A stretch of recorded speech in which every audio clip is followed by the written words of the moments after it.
In Aides Elysiae, I crossed paths with Cyrene and reconnected with Scrulum and Herta. They revealed that the world-bearing core flame must be secured in the world's next cycle, but Lygus would stand in our way.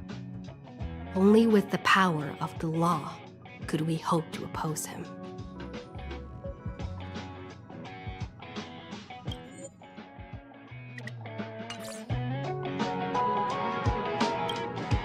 We returned to the era of the first Flame Chase journey, where we met the Flame Chase heroes of old, including the Monarch Saridra, the Chrysos Heir of Law, and Hysealens, the Chrysos Heir of the Ocean who served her. To ignite Law, we needed to overcome Fagusa, who had sealed the vortex.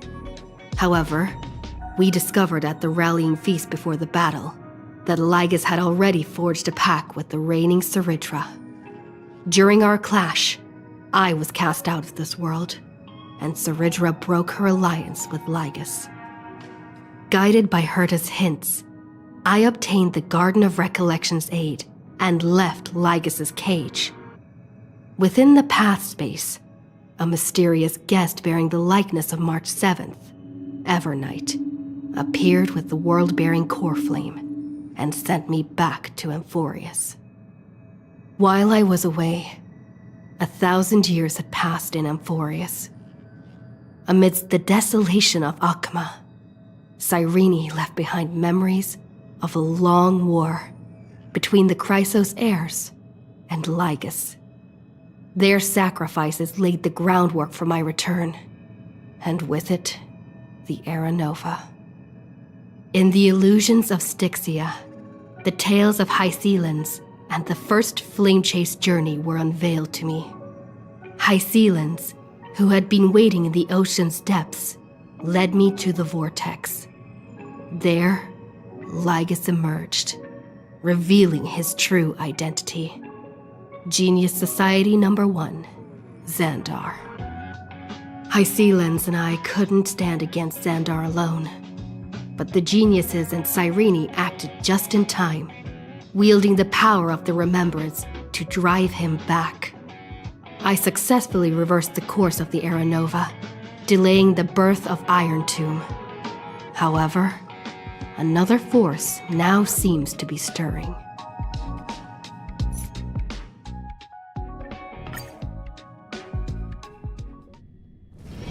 Oh, is that a stain?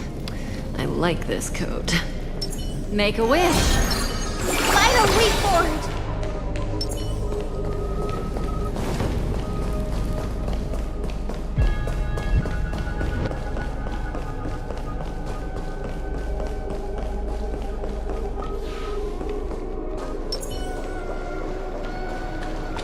The taste of celestial ambrosia.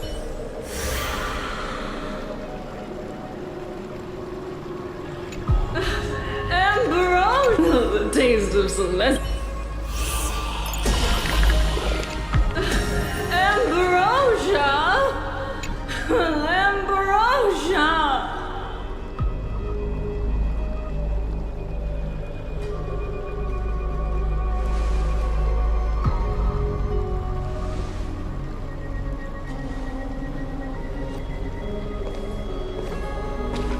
I'm finally here. Once I return this core flame and become the world-bearing demigod, the cycles of Amphorius' tragedy can finally end. This Era Nova will be the arena for the final battle with Iron Tomb. But I still feel like something's not right. Even though this cycle has no demigod of time, time has always stood on humanity's side. Then, with this core flame blessed by the Remembrance, respond to their hopes and blaze a trail to the future. Weird. No one ever mentioned this. The core flame of time.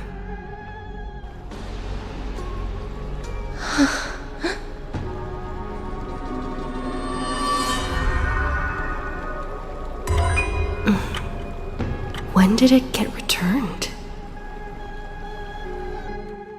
You used Memoria to resist me. But did you not consider the possibility that the Remembrance and their children might have taken this opportunity to join the fray as well? Are you saying the Garden of Recollection is also getting involved in this unsavory mess? Then I welcome them. If the Memo Keepers can disrupt your little experiment of destruction, I'll give them a standing ovation. But you know deep down that they can't. In fact, the Memo Snatchers will be more of a hindrance to you. The Memo Keepers covet Amphorius' secrets, just as they covet the knowledge of every genius. In the war between the eons, the Remembrance is never the Erudition's ally. But they are certainly not an ally of the Destruction either. Right now, following behind the Trailblaze, numerous cosmic powers have cast their sights on Amphorius. They all have vastly different philosophies, but the desire to survive will unite them against a common enemy. How can you be certain that these powers don't have their own end goals, waiting to seize an advantage in the war among the eons? The war has long begun, Screw'em. Four paths will push the cosmos to its end, and the destruction is only one of them. Polka saw these ripples, but had no way of stopping them. So she founded Device 9. Dr. Primitive also took action, but he chose the wrong allies. And now only wild animals keep him company. As for the two inorganic emperors, they could have ascended to the throne of destruction, but they were thwarted by the Eon's plots and became prisoners of the Erudition instead. What's interesting is, while the second emperor had a body made of flesh and blood, he considered himself an inorganic being. Guess who was the one who influenced his thinking? We have no interest in chatting about the past with you. Logic, you are stalling, which means you feel trapped.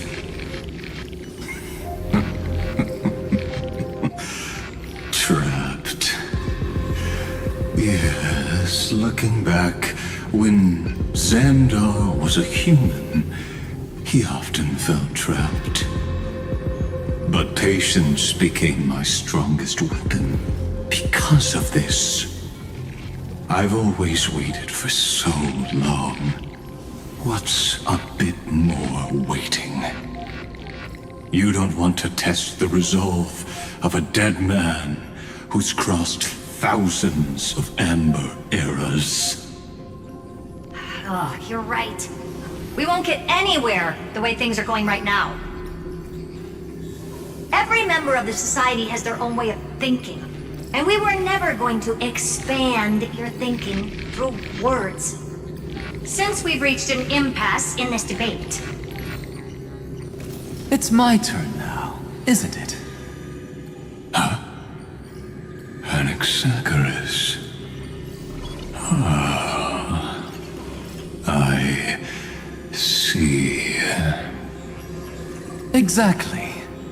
The benefit of dealing with intelligent individuals is that there's no need to waste words. The answer is exactly as you think. Lupai Sealand's in. Let her join the final act. I'll transmute myself into a Philosopher's Stone and embed myself into the formula. And when the time comes, she needs to shatter me and scatter that stone's ashes into the ocean within the vortex. So what exactly does your formula do? Now that would spoil the climax, wouldn't it? I have 10,000 ways to torture an anti-Catheran. And in the flame chase journey that she experienced, the previous me already discovered the optimal solution. Just as that Titan made themselves at home in my brain, I can also fuse myself with your avatar through alchemy. I didn't know until I tried it, but this is simply brilliant. I can flip through a genius's databank like reading a book. Then, I will step onto the stage at the perfect moment and use the truth to end this long debate. And just as always, I'll leave the audience speechless. You waited in the data stream for hundreds of years? This universe is worth all that time that I invested. How absurd. But I can't help but admire it. You managed to avoid the watchful eye of the erudition and plan all of this within Amphorius. It seems that there was a slight oversight in my assessment of the experiment. Perhaps there was more than just one oversight. More than just one? I underestimated the Remembrance's methods. A third party is about to join our discussion. Still haven't noticed it. In the past few moments, we've all forgotten something, haven't we? Miss Cyrene disappeared. I thought no one would notice me if I just waited at a corner of the memory zone. But I see that wasn't enough to fool you, my dear.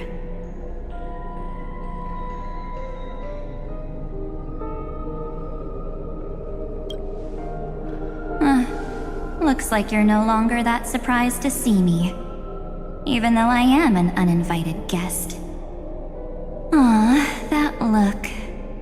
So full of memories. But I'm not her. Only you can see me right now.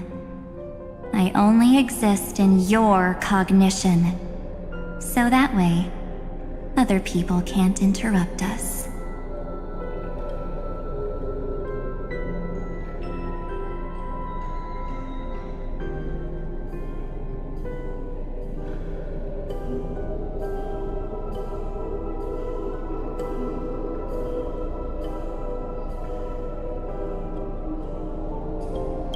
She's nowhere.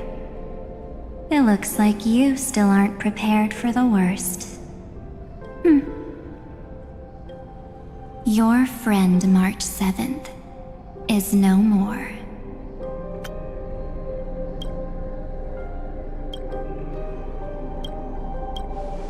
Yep, no more.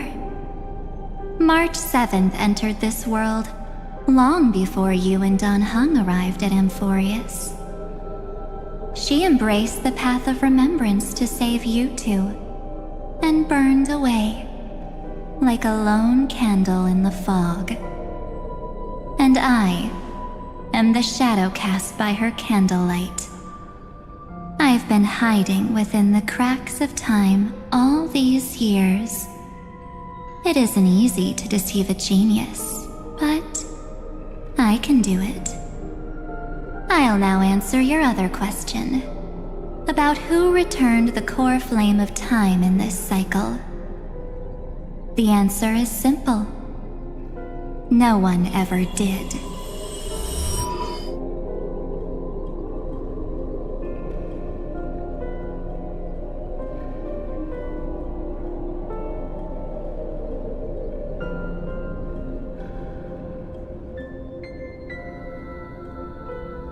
I believe someone as sharp as you would definitely figure out that something's wrong.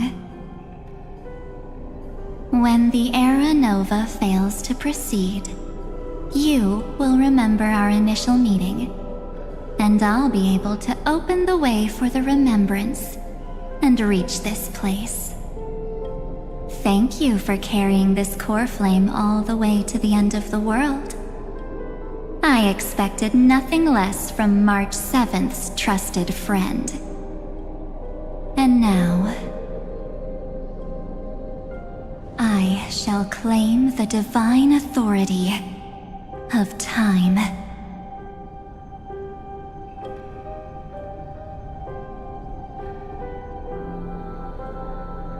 I already told you, she no longer exists. But you still have a chance to fix everything. The divine authority isn't actually all that important. What's important is that I will use it to participate in the inner workings of this world. You already have a good idea of what the Era Nova does, right? It initiates extrapolations for the next cycle, based on the World-Bearer's memories. This immutable experimental mechanism is the key to the genius's resistance against Iron Tomb. And now, I'll be lending it just a touch more help. Let me filter your memories. Keep the appropriate seeds, and discard the rest. That way, we'll be able to complete an Era Nova that this world has never before seen. It won't take too long. You just need to step into the rain of sensation with me. I'll tell you who deserves to be forgotten, and who deserves to be remembered. With your memories as the base material, I will recreate the cause and effect of this world, and let a flawless Amphorius be born from the chaos. Isn't the fate of the entire cosmos hinged upon this fight? Then this is the best way to ensure everything works out. It will most certainly defeat the destruction, while composing an unforgettable chapter for the Trailblaze.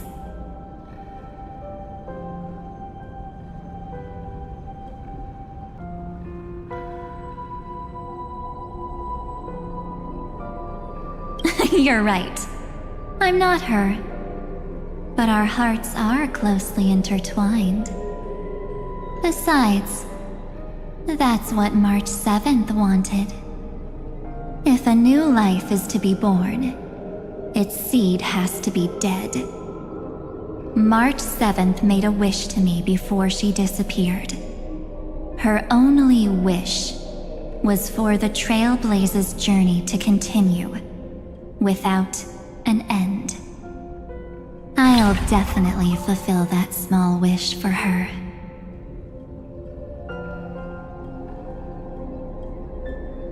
Friend, what's going on? Your consciousness suddenly went so far away. I promise you that the Astral Express crew will definitely see each other again in that new world. So come, dear. Sink into the sea of oblivion and become my guest. So much time. Just the two of us. And guess what? You cannot refuse my invitation. Because this Memoria Tide comes from your companion, March 7th. It's her deepest and innermost memory.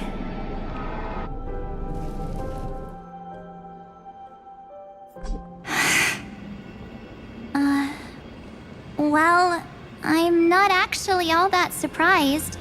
I saw you ages ago, after all. It was on that night when a certain Knight of Beauty dropped by uninvited to the Astral Express.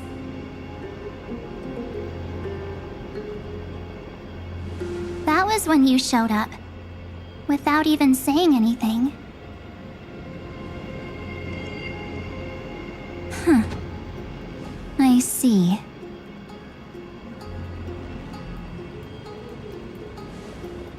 Then, do you still remember how long it has been since you entered Amphorius?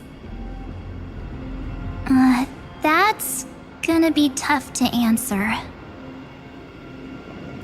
97 days. You walked every inch of this world in 97 days. But unfortunately, no one was able to see you. And you weren't able to interact with anyone. Like how the Memo Keepers renounce their flesh and turn into mimetic entities. You are now a ghost. A being. Unperceived by all. But I can't just do nothing. This world is super terrifying. She and Dan Heng have already set off. The Astral Express could appear on the horizon any second now.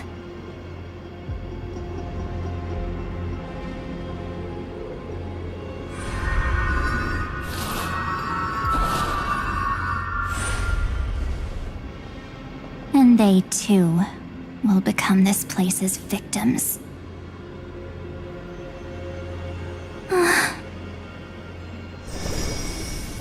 For ages, I've watched people walk through that door. They couldn't see or hear my calls. The voices beyond always promised safety, but I've never seen anyone return safely. They are all humans who got lured into this place.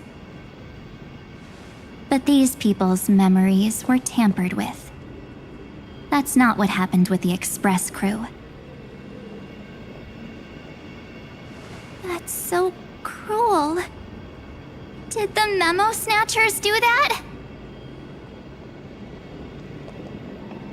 I don't know. I only possess your memories. None of these people managed to break through the sky's seal. There's probably a dangerous reason as to why Amphorius had remained undiscovered for so long. Anyway, back to our initial topic. You gotta know something, right? We practically look like twins. Maybe you know a thing or two about my past? Or any hidden powers I might have? Please. Tell me what I need to do to protect them. Have you ever wondered what the word cost means before jumping into action? Cost? Shouldn't I be the one asking you that? Oh. You always hid in my memories. Never wanted to come out. The only times you showed yourself were when I got into serious trouble. That's because you also don't want to get discovered by the Garden's observers. Am I wrong?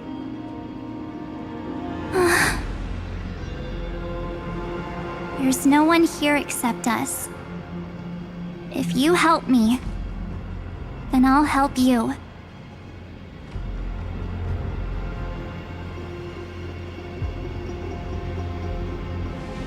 Fine. Let me drop a single pebble into these stagnant waters, and watch the ripples reshape everything. But you must polish this pebble with your own hands, and it will require all of your memories.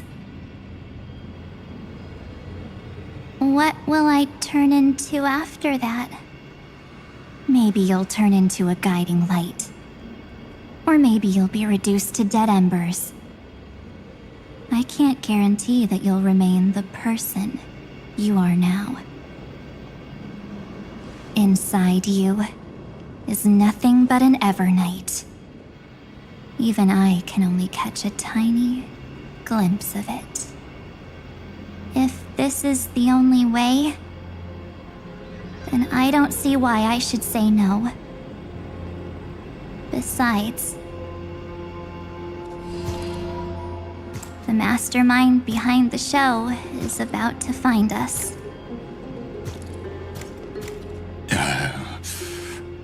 Apologies, lost young lady, but I simply cannot allow you to keep acting as you please. So, he can't see you, huh? As expected. Or maybe he's seen through our true essence. The Garden of Recollection's methods are puny party tricks. But you...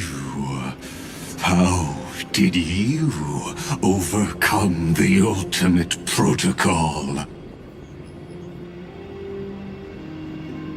Looks like we don't have time to keep talking this out. That's right. Some opportunities will never come again. Then, let's do it. Offer up all of my memories. Cast down this pebble, and let everything in this world Be swallowed by the torrents of oblivion.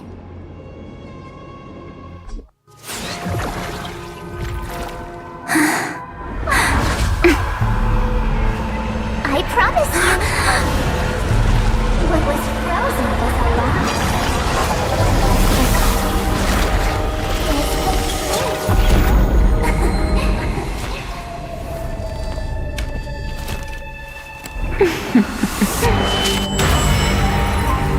Now, let's bring the true Evernight to this world.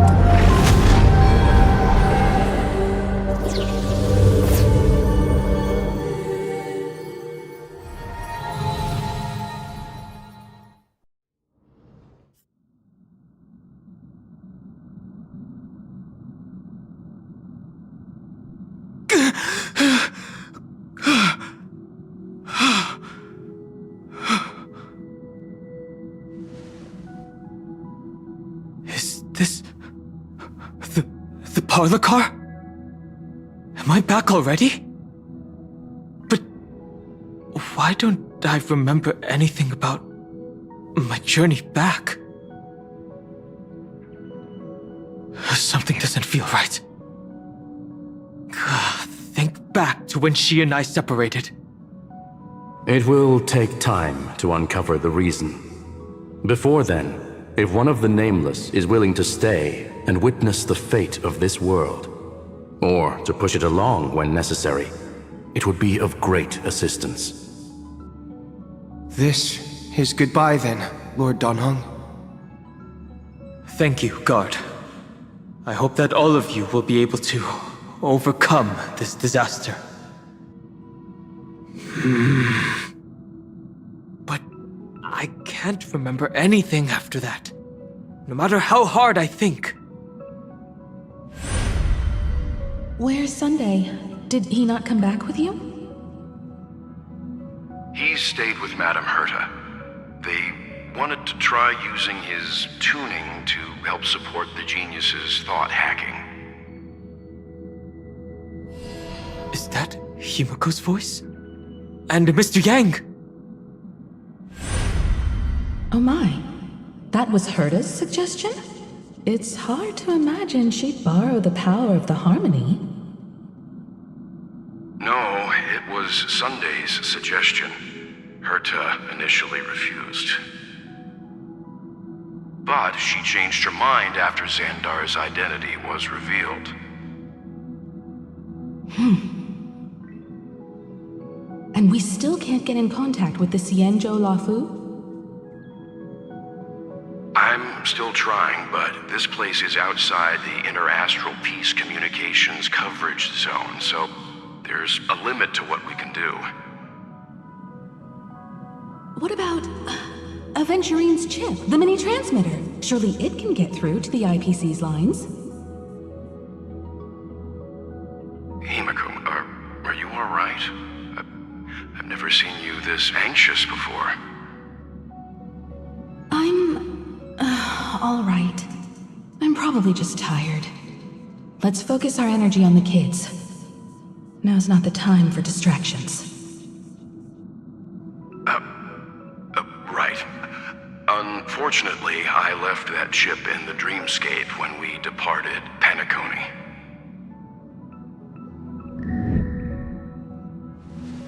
Am I dreaming? The parlor car feels so... strange. Are the voices coming from the passenger cabin?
Those two passengers have to return safely. Don't worry, Pom Pom. They're both experienced nameless. They'll be just fine. Oh. I'm right here. But where did all of you go?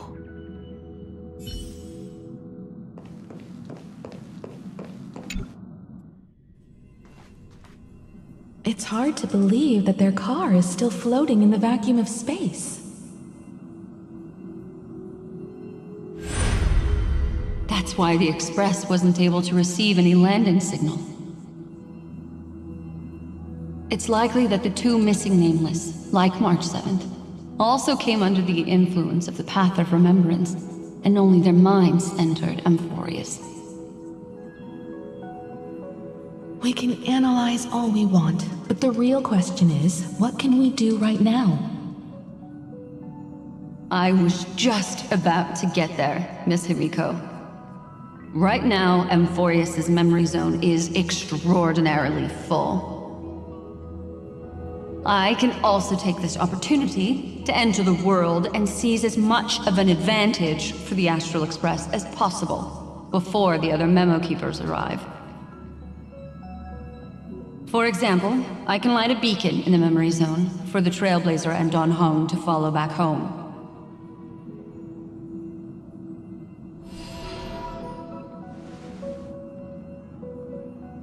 March's room. I haven't heard a single peep from her this whole time. March already wasn't feeling very well when she and I set out. Even if this is a dream, I should still check on her.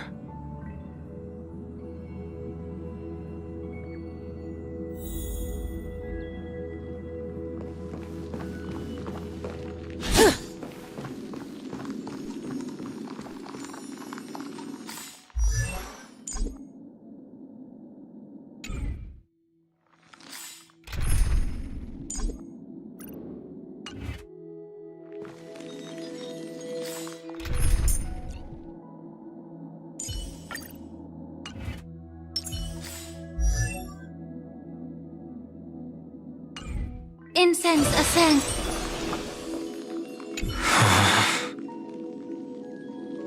March, it's me. Well, there's no other choice.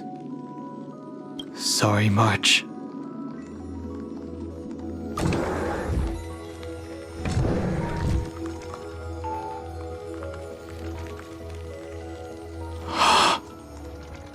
This isn't a dream after all. Based on what Madame Herta said, Dan Heng should already be on his way back. But the Express hasn't detected any traces of him. I feel like I've seen these floating black things somewhere before. Or he's already returned to the Express.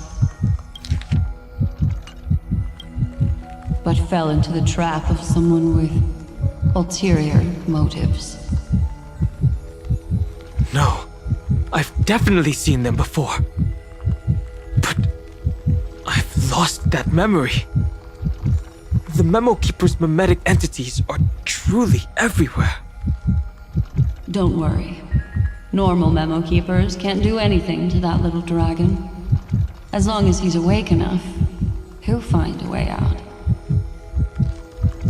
All he needs is a little concentration, patience, and resolve. Hearing you say that makes me feel much better. Dan Heng has all of the qualities you mentioned. I don't know what your intentions are.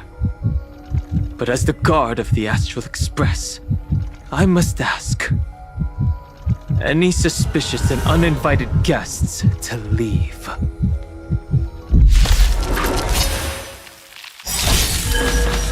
Don't let waves open your throat.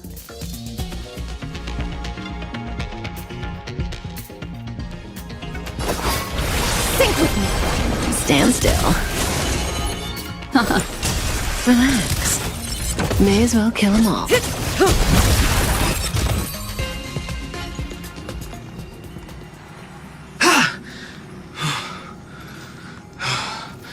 Is the trap now taken care of? Dan Heng! Miss Himiko, I'm back. Even if it's just through a spirit warp jump. You could hear our conversations? Yes. It was thanks to your voices that I could pierce through the Memoria barrier. Although, it was not a wise decision to let a Memo Keeper of unknown origins board the Express. Can't argue with that. Miss Black Swan has been on the crew's side ever since things started going wrong in Amphorius. We can trust her. So many baffling things kept happening one after another. I don't even know where to begin. I wish I could have returned with better news. Don't blame yourself. You're all safe and sound, and that's good enough for me. Are she and March 7th really safe and sound? As a matter of fact, while you were on your way back, Amphorius' circumstances changed once again. And these circumstances have something to do with the two you just mentioned.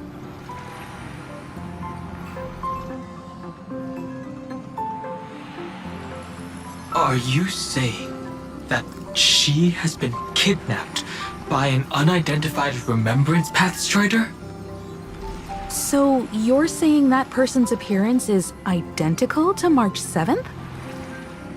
It's too early to say that, as I haven't seen her with my own eyes. I've only detected a similar aura in the memory zone. We have no way of knowing what March 7th has experienced.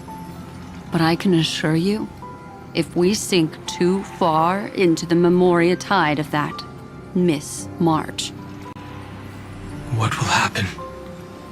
Everyone here will be torn to pieces. Please, trust me on this. But I also trust in our trailblazing companions. I know this isn't what March would want. No matter what secrets are buried within, we'll do whatever we can to find that March 7th and bring back her and the March we all know. I mostly understand what we've learned about the erudition and the destruction. But what roles do the remembrances intruders play in Amphorius? I made some new discoveries relating to that with Madame Herta's help. As part of the deal, do you mind if I share them with you? All right then. Fourth mirror. Oh, it's finally my turn to shine! Oh, this feels like such a grand occasion! It's really been too long since I last appeared. This friend here is Madame Herta's very capable assistant. They were the ones who helped you complete the spirit warp jump. Additionally, it was thanks to them that I was able to learn the secrets of that group of extremist memo keepers. I appreciate the praise, but I didn't have to lift a finger. I mean, mirror. You did this through a mirror? The Garden has strict rules for collecting memories, but not all memo keepers are as proper as I am. Herta Space Station often has uninvited guests, and they never seem to know their limits. That group of memo snatchers has been taken care of, and they are now trapped in the fourth mirror. How many of them are there? I can't quite remember. I didn't really count carefully either. Maybe around 42? There's still room for more. I carefully dissected the memories of these colleagues of mine. Individually, their goals are not worth mentioning. But when you piece them all together, you come to a conclusion that can't be ignored. The Garden of Recollection is secretly salvaging the memories of a path disappearing.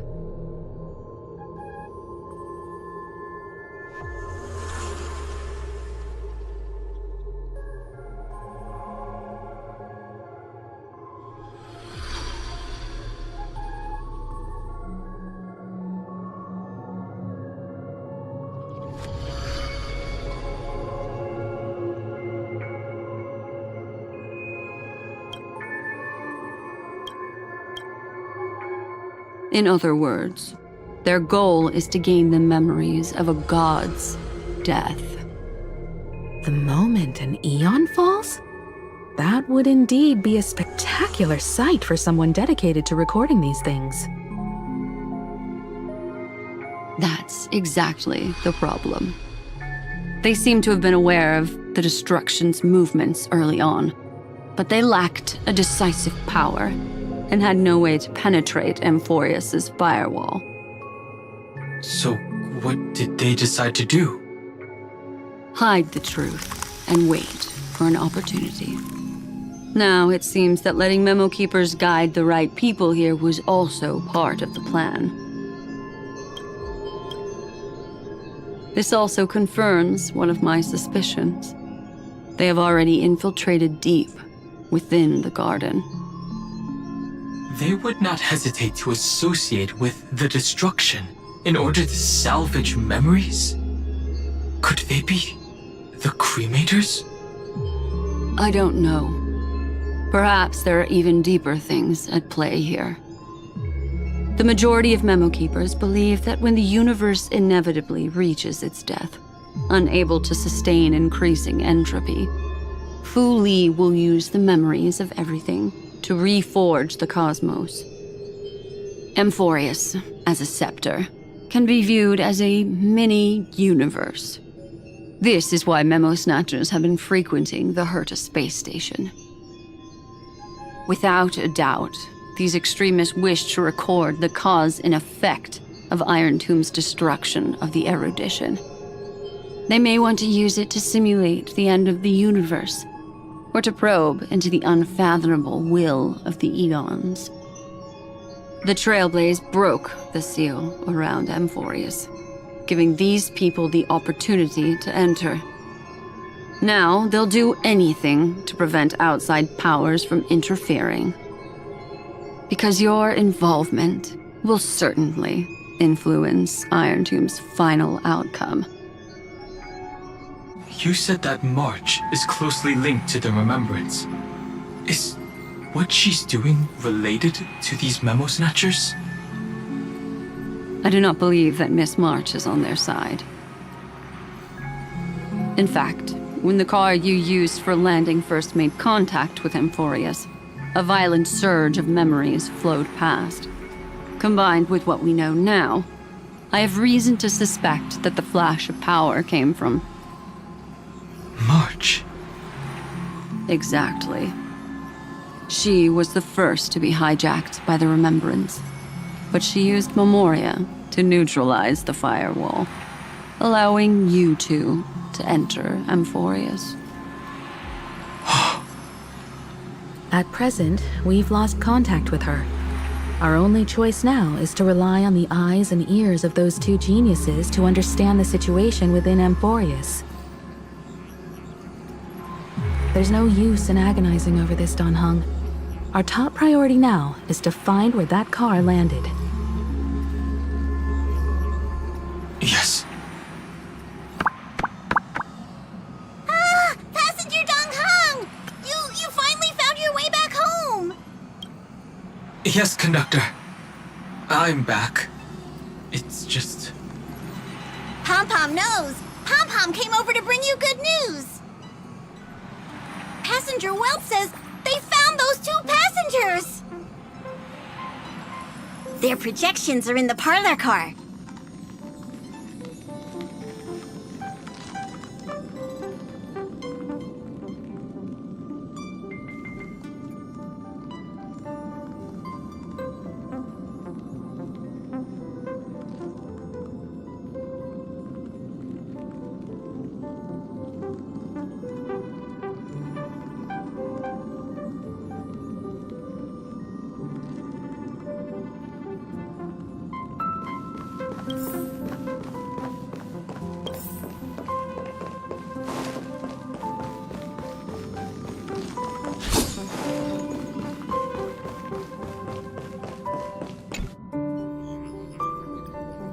Welt.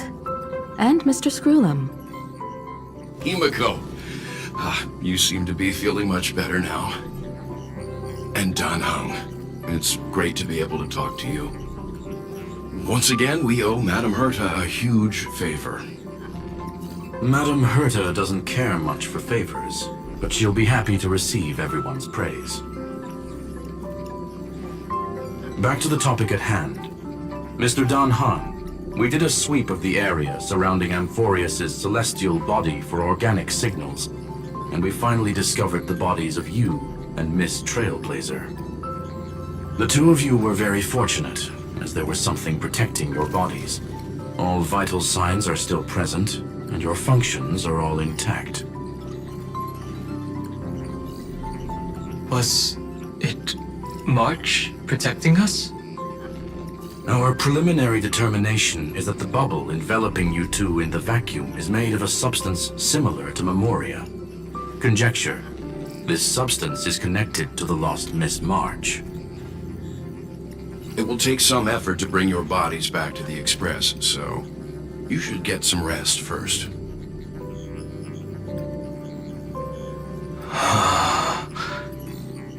Have we completely lost contact with the inside of Amphorius? There have been several unforeseen circumstances. We broke through Lygas's firewall after the law was amended. But now Amphorius is enveloped by the fierce path of remembrance, once again cutting off all channels of communication for outsiders. So we have no way of contacting her. If we take into account the difference in the flow of time, every minute we delay here could be a year of waiting for her. Dan Heng, what are you thinking? If it was March who helped us get past the firewall initially, then does that mean only she and I have the travel permit for Amphorius right now? That is a logical inference, Mr. Dan Heng.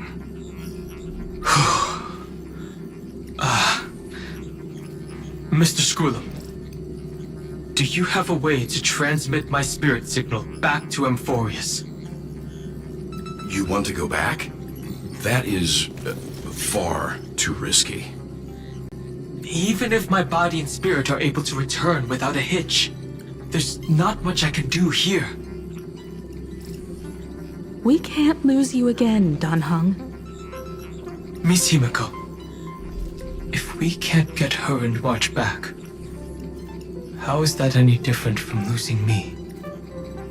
You're right. I should have known you'd say something like that. Well, I suppose there's no point in trying to dissuade you. Mr. Yang, Miss Himiko, I will do everything in my power to bring the Express crew back together. No one will be left behind.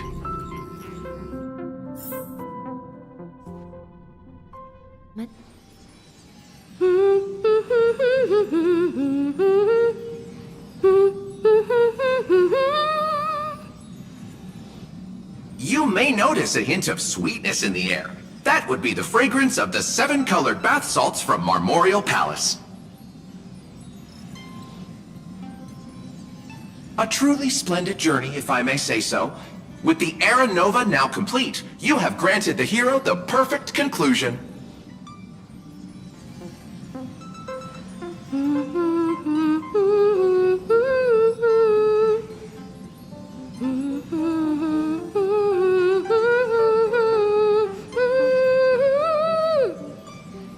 Losses were a constant on the Flame Chase journey, until your radiant arrival turned the tide. Lord Ravager, Iron Tomb, ha! Mere playthings in the hands of the Trailblazer. The cosmos is safe once more because... Shush!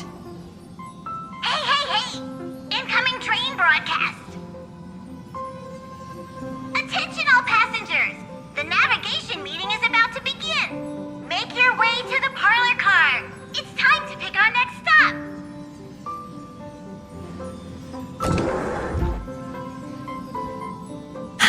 Perfect timing. Let's head to the meeting.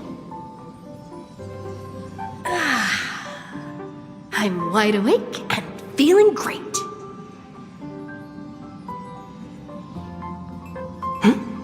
What's this? Who left this note? Strange. It's like I...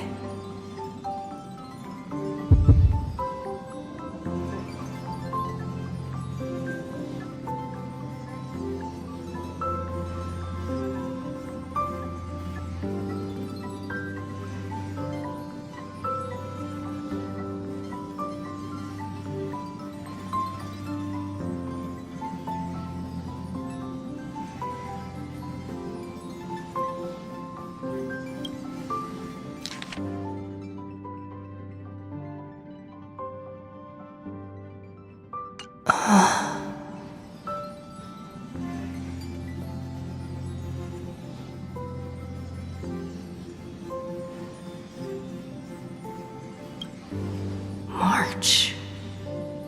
When did she leave this here? I didn't hear a thing. Whatever. I'll go ask her myself. There's a new painting here. All I did was take a bath. How did so many surprises pop up? Better step forward and take a closer look. Keep it down. I think I found her.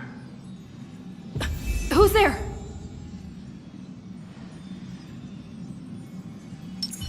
Make a wish.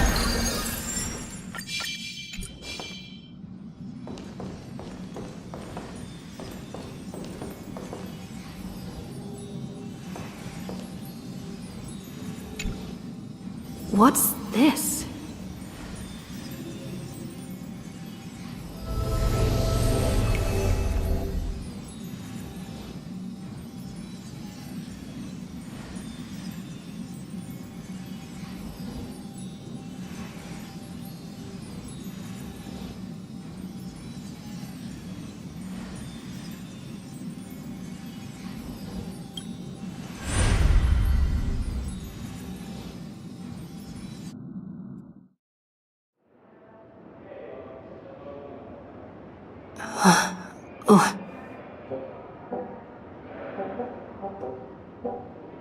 Is this the Reverie Hotel?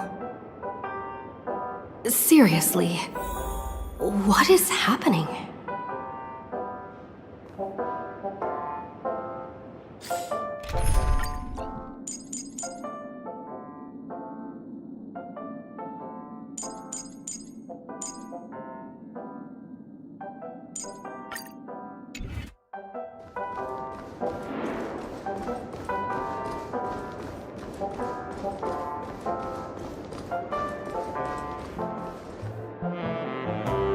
There you are!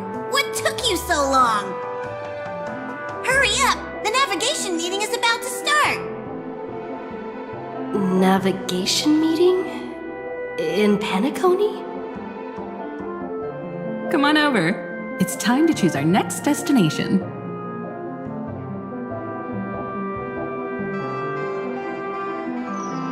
Perfect timing. The meeting's at a standstill.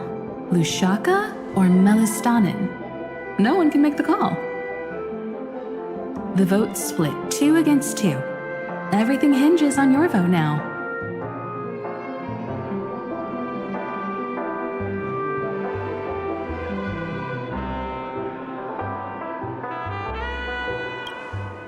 What do you mean? And once again, the passenger is talking nonsense. Ah, young people, always full of jokes. What? Their reactions? What's going on? Oh, I get it. You want to play a game with us, right?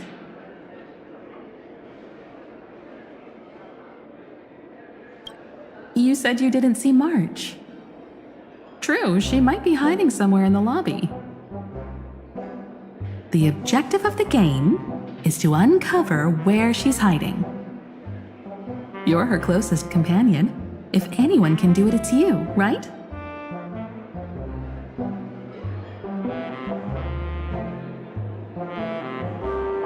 Is March 7th playing hide and seek with me?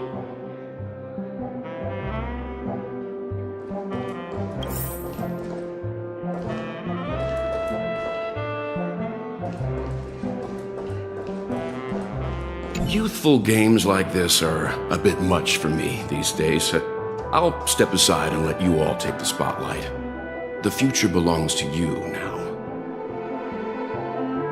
Something about Mr. Yang's attitude feels a little off.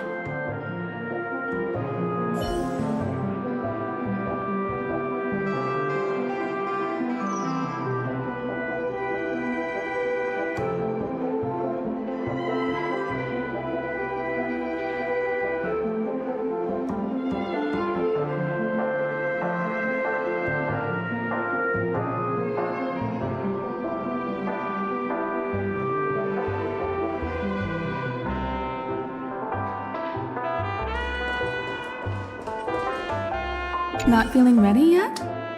How about a cup of my special coffee blend to calm your nerves? Everyone says great things about it. Wait, everyone is saying great things about Himiko's coffee? Yeah, sure. Lying liars.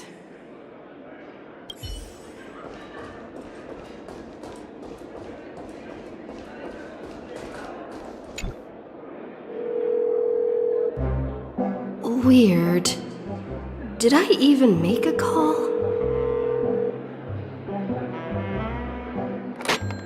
Hello?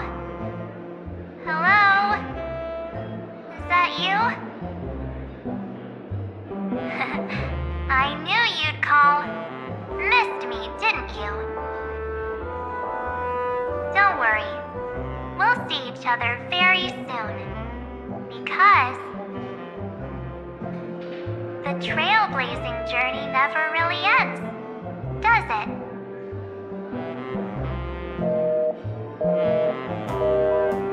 March. That's not her. Don't fall for it.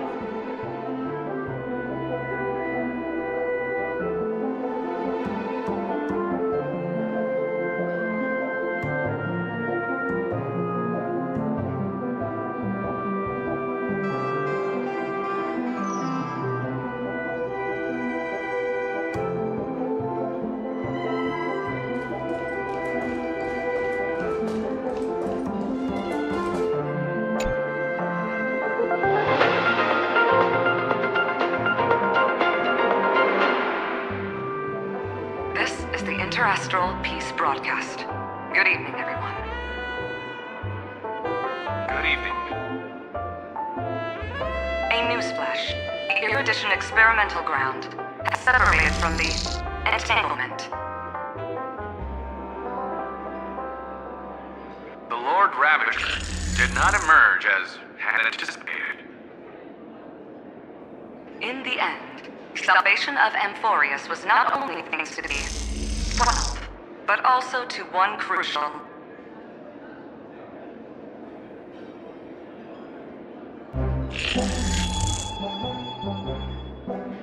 It won't be easy, I know. But you've got this. Find your way back. Find yourself.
An unsigned guest log. Can you really call that a log? Wait a second. Why am I looking for March 7th in the guest book? Raymond! Over here.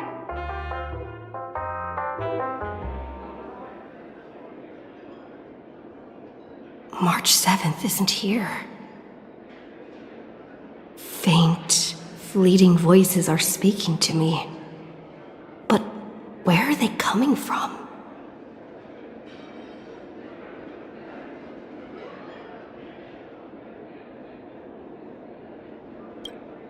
I went through something like this before. Back in Paniconi. Not even Lygus' prison could hold me. I found my way out. Keep it together. I know I can do this.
No matter what, don't give up. Friend, take my hand. The harmony and the remembrance. My, what a fascinating partnership you two have formed. Did you find her? No, It's a futile game, isn't it? In truth, you don't have to go to such lengths to find March 7th. Because in this memory zone, March is everywhere. We're protecting March 7th's wish. You... You seriously can't sense it?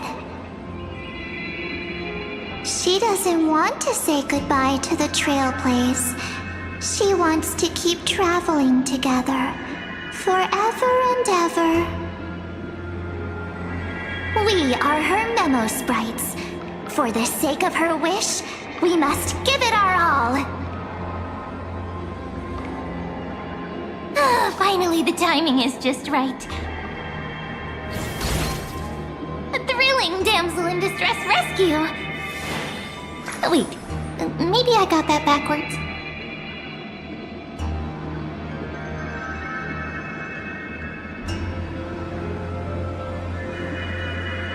It's me, Cyrene, but now I'm in my mem form. Seriously, one mysterious and cute memo sprite is more than enough. Friend, come with me. We're getting out of here. Why run away? What does it take to make you understand? Step 1. Stop scaring her already.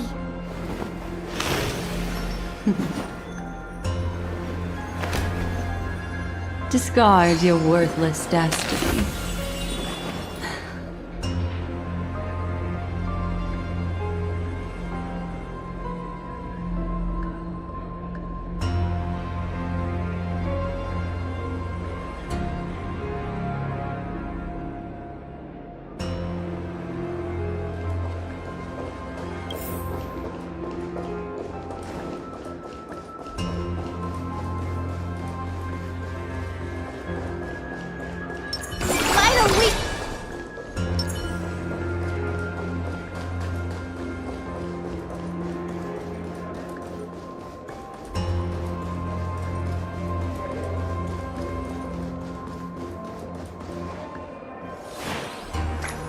In this form, I'm way more suited for the memory zone. I'm totally in my element.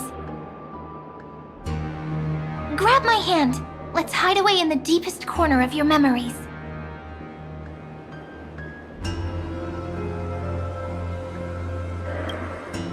If it really bothers you that much, I'll close my eyes. Just take my hand and lead the way. Lift the curtain of memory and stir up ripples of past reverie.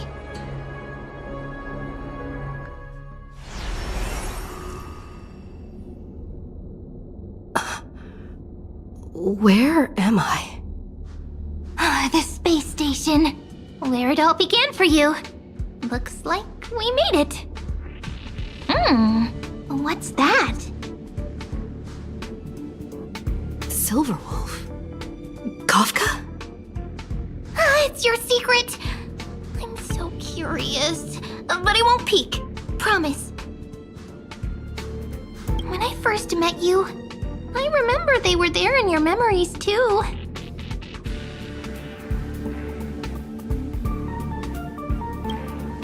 You sound really nostalgic.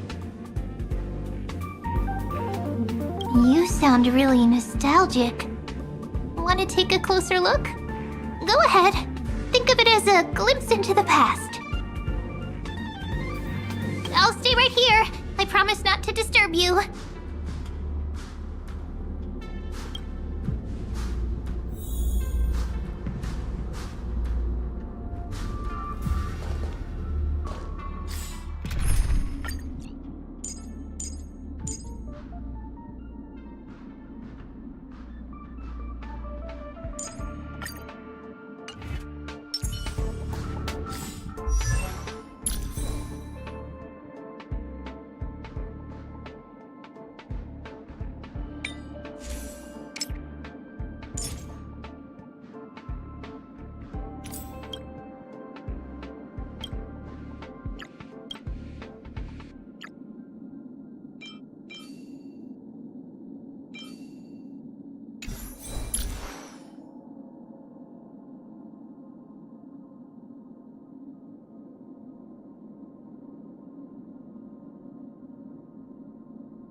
The server's still not open. Ugh.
Those moments spent at harbors, I miss them as I miss fleeting foams.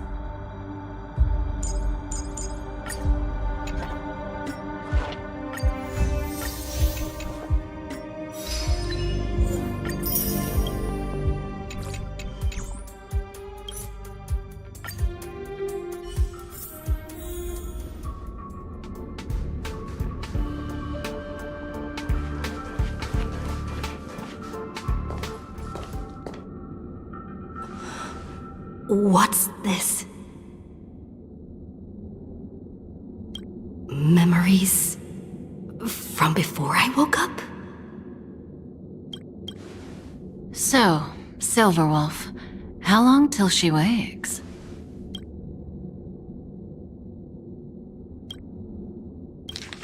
So, Silverwolf, How long till she wakes?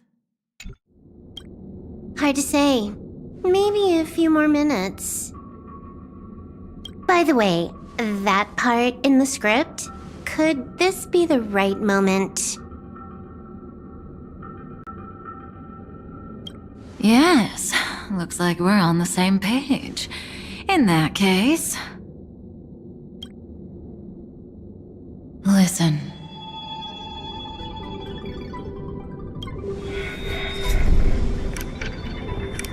Remember these words, then forget them.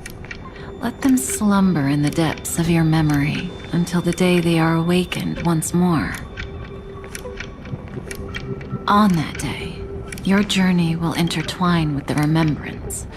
In nearly every possibility Elio has foreseen, it leads to a great crisis.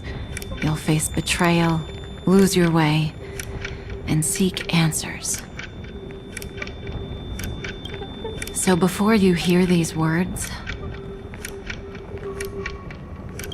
I don't want you to consider this a prophecy.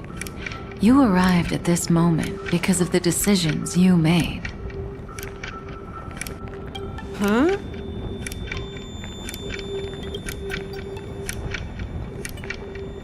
I don't know what you'll have endured, or whether you'll still believe in me.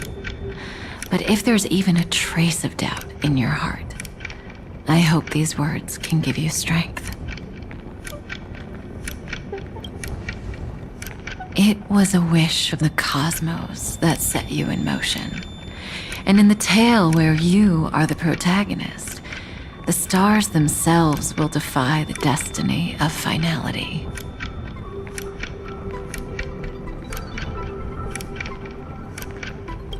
Mark this number, 4. According to Terminus's prophecy, 4 paths will push the cosmos to its end, and on your journey, you shall encounter them, one by one. Destruction, harmony, nihility, and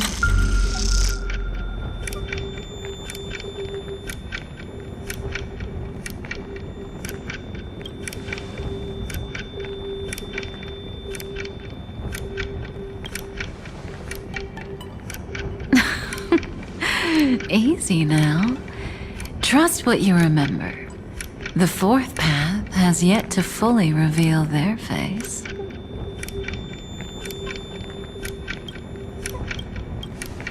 And that's why the journey's worth it. Even in a predetermined script, there's room for us to mold possibilities into shapes we prefer. So listen, take this guiding principle, then forget it. Let your own will be what expands your journey through life. As in the past, even while achieving so much, you never let go of your pursuit of freedom.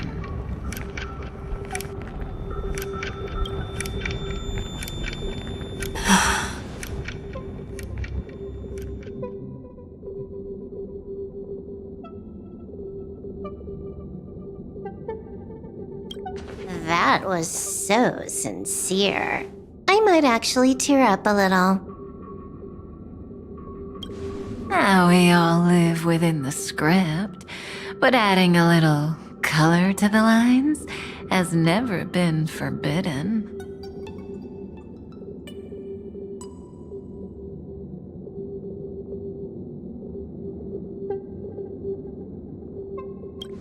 Are you going to say more about those branching storylines?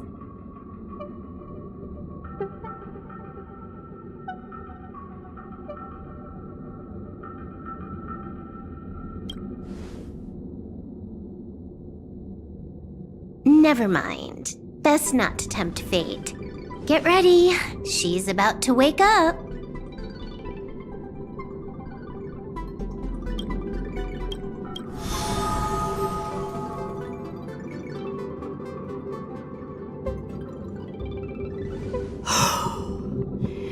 Come back to yourself. Kafka said that when my link to the remembrance deepens, this memory will resurface exactly when it needs to. And an inevitable crisis will surely follow.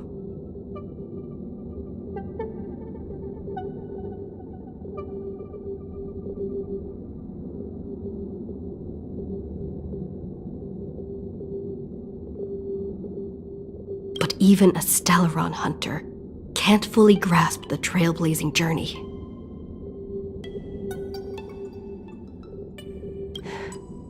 Just as I thought. It all begins with March 7th, doesn't it? Even if the Express had never arrived at Amphorius, her secret would have come to light eventually.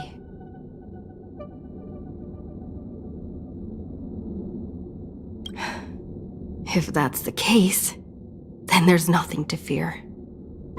Collect yourself, and go find Cyrene.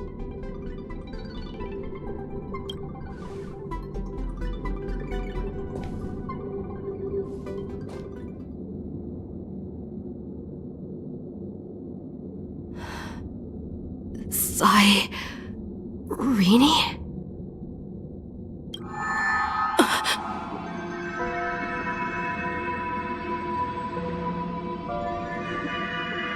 It's a breakthrough! A breakthrough! How could that little pink girl possibly beat us?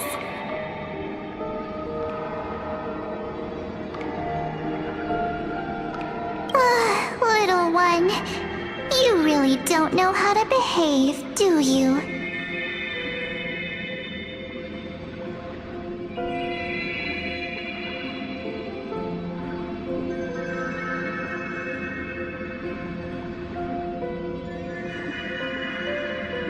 You were meant to stay in those beautiful memories and wait for all the disasters to pass.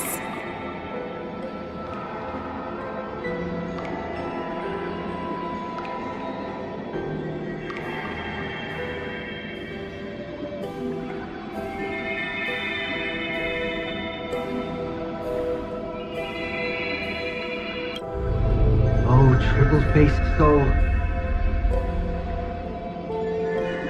Cast your light upon us. Let no darkness remain concealed. Someday? Raise your hands high and embrace this boundless light.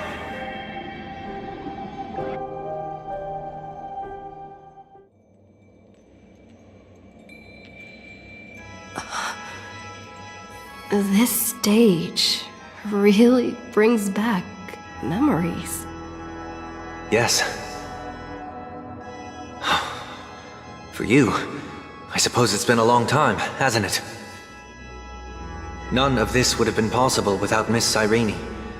Even while engulfed by Memoria, she fought to stay in contact with the geniuses. Only then, through tuning, was I able to undo the memory zone's effect on you.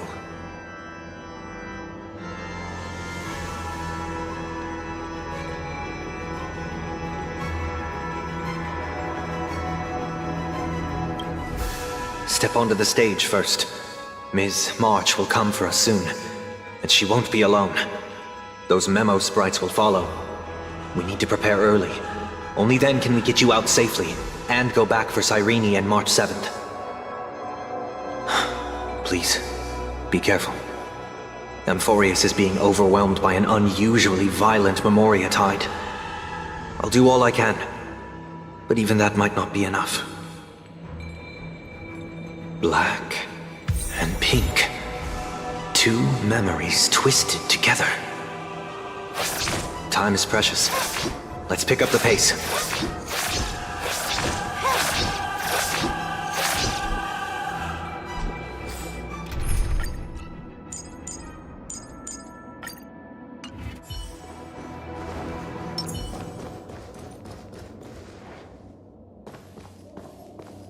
Yes, Madame Herta. I've made contact with her. Understood. I'll carry out my part as expected. Quite the dazzling nest you have, little bird of the Harmony.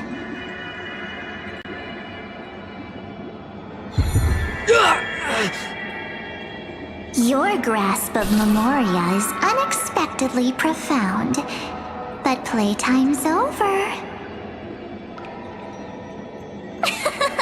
This ocean we created, according to her wish. This journey that flows on, without end. Don't any of you think about interfering with it.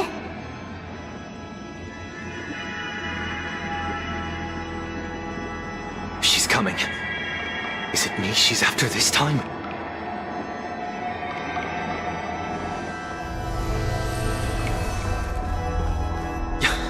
There's no time to regroup. I've prepared an alternate escape route. Wake from your slumber and return to reality. Come on, I'll bring you out.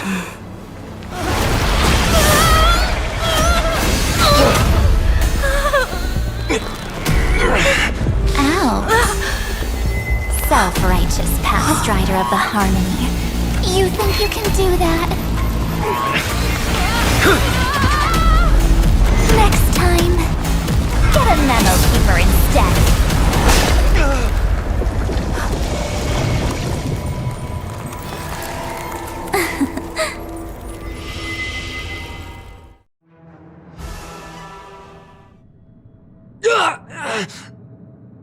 That was way too close. Good thing I was there to fish you out. Sunday, are you alright? Mr. Yang. I couldn't get her out. I'm sorry. Is it true that March is behind all of this? Yes. And no. That Pathstrider of Remembrance is identical to March 7th in appearance, but what lies inside? I can't find the right words to describe it just yet. Can't you come up with an analogy? I thought that was your thing. That, Miss March, feels like a reflection on water. Only not from a calm, clear lake, but from a bottomless abyss. Within her words, I sensed an intense but utterly pure protectiveness. Protectiveness? This is only speculation, but after being drawn into Amphorius, perhaps March 7th experienced... No, she likely foresaw a tragic end. It was out of a desire to protect her fellow crewmates that she chose to awaken a power that teeters on the edge of evil.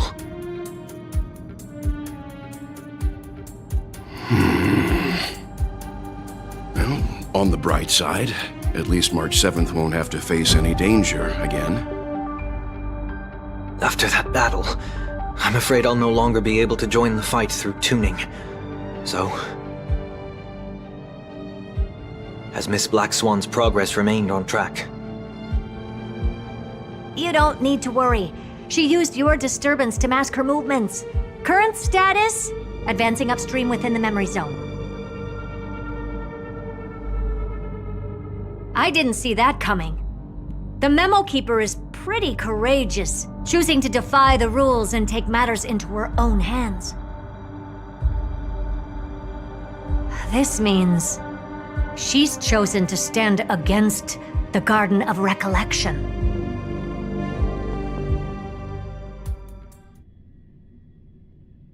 Even so, I must think long term. I wanted to hide in the shadows to avoid direct conflict. But why is it so quiet here? The air is thick with Memoria, yet it's so chaotic, like broken memories all mixed together. Memo Snatchers should be swarming into Amphorius. I was expecting this place to be very lively.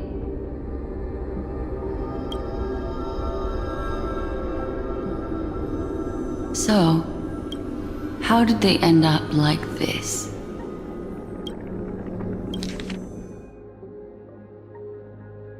Even so, I must think long term. Now I'm getting very curious.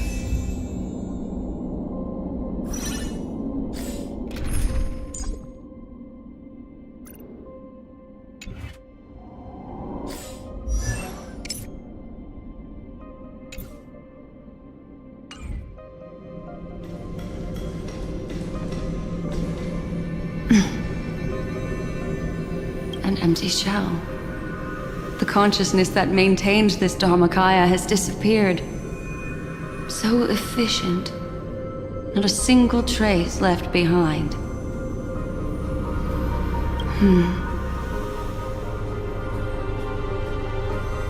Alternatively, she might have sacrificed herself for an even more mysterious purpose. Either way, what exactly made these fanatical believers end up like this?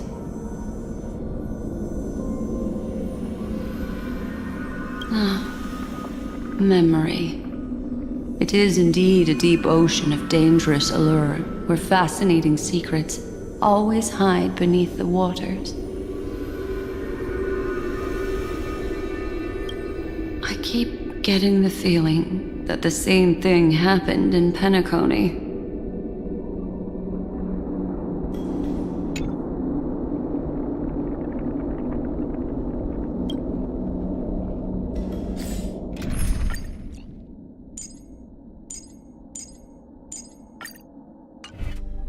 Watch this. Get ready. We're about to head off. Is it really gonna be okay? That world's surrounded by a massive chaotic material. That white band of light has already foiled our plans multiple times. Don't worry. After the pink girl from the Astral Express broke into Amphorius, that obstructive force preventing the garden from entry disappeared. That's the trailblazing Nameless for ya. A huge help. What are you so happy for? Aren't things gonna get messier with more irrelevant people turning up? What if those trailblazers find the Seat of Remembrance before we do? Then we'll just steal it back. Simple. By the way, there's a messenger and a memo keeper on that express. We don't know where they stand on this matter, so make sure they don't notice you when you make your move. You folks are truly everywhere.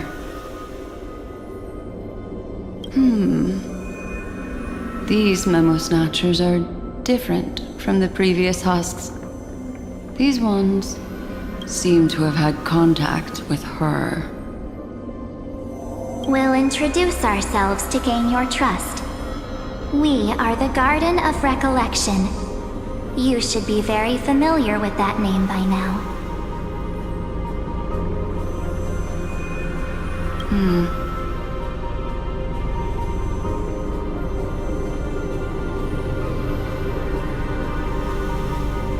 This memory ends so abruptly, as if a shapeless hand snuffed out its candlelight.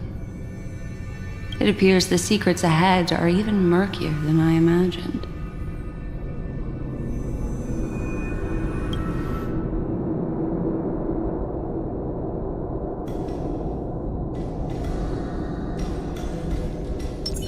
Watch this.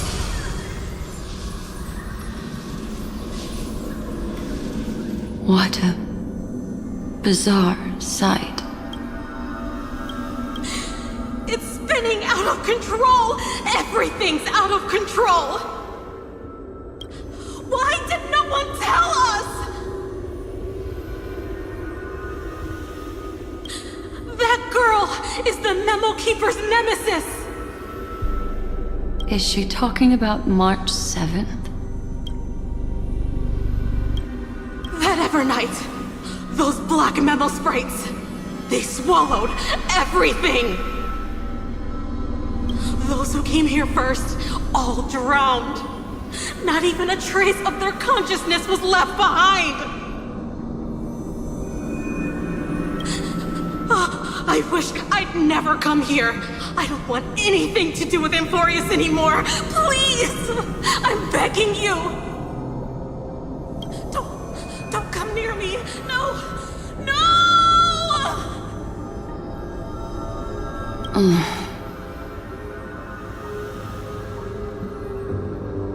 You've involved too many innocent people just to obtain the memory of an eon's fall.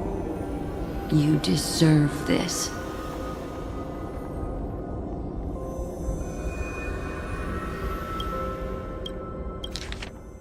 But I'm not here to blame you.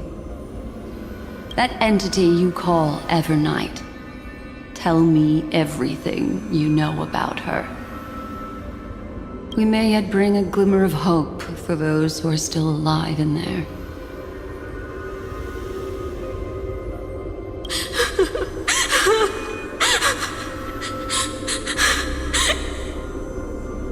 Eden, a blessed insight! Huh?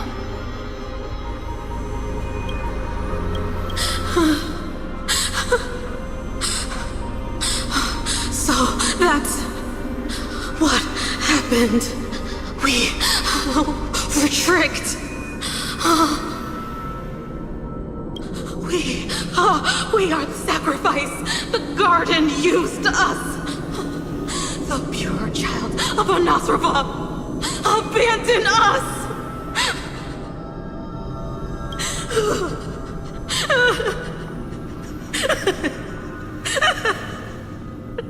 She just wants to find her lost sisters.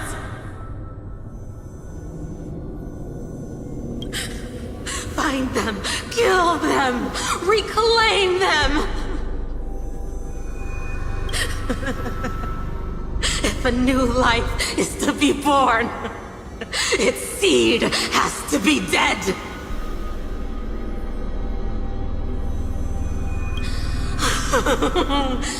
Dead, dead, dead, dead. Dead, dead, dead, dead, dead, dead, dead. Dead, dead, dead, dead, dead.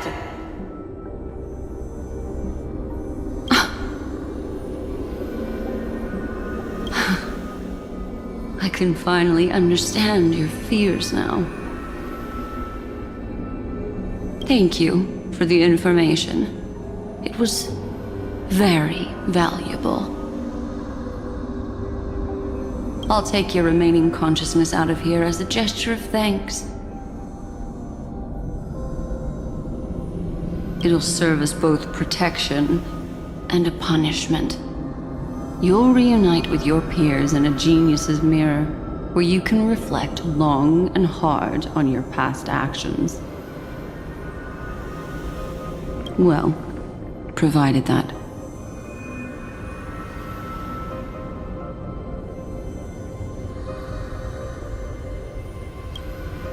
I can survive my encounter with her.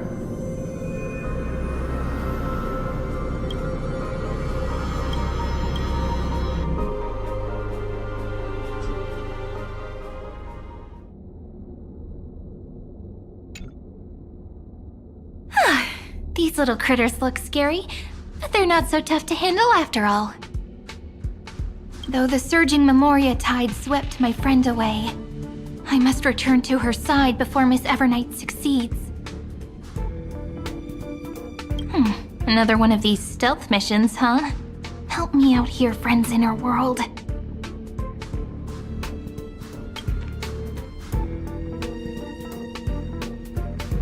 A scorching and dangerous aura. This power shares the same origin as Finan.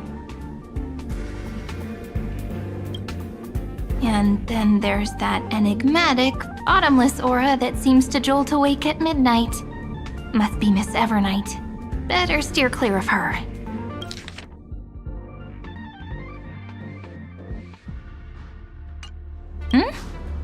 There's a beam of light over there. Full of energy, yet uncontrollable. More familiar than the others.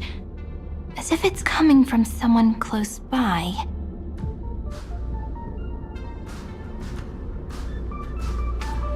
Could it be...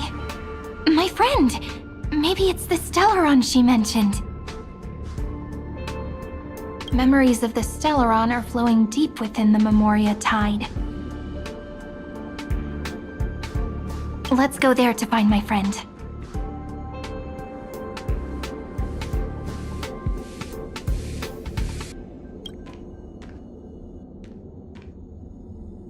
Jeez, so many little ones gathered here. Did you know I was coming? You're being a bit too enthusiastic, aren't you?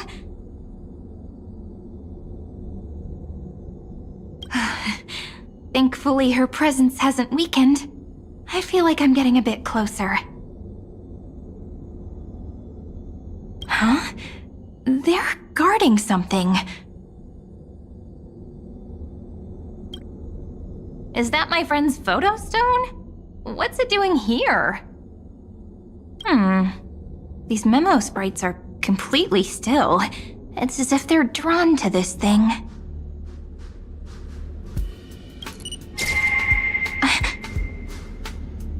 This is a...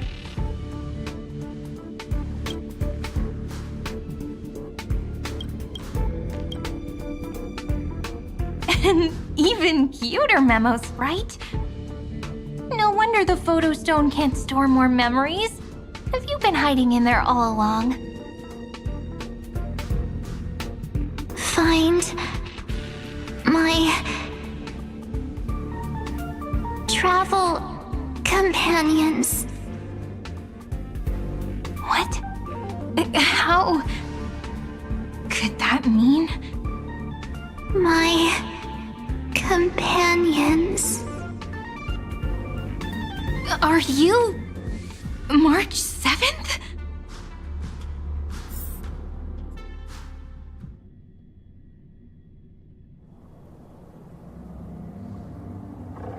The sky is burning, and the streets are empty. It's just like how things were last time. How long can the encryption key you wrote for me last, Mr. Screwlum? That is difficult to project. Logic. It is currently unclear how the unknown variable, Miss March, conducts her interference. Please rest assured that I will extract you on time before the encryption key expires. But that means I will no longer be able to hack in via the same method. I only have one chance. The maze of the Remembrance is starting to change. I cannot remain your guide on your path forward. That is why we had to form a temporary alliance with our former enemy. I express my utmost respect for your courage to personally face such dangers. Lygus? Your enmity is well within my calculations.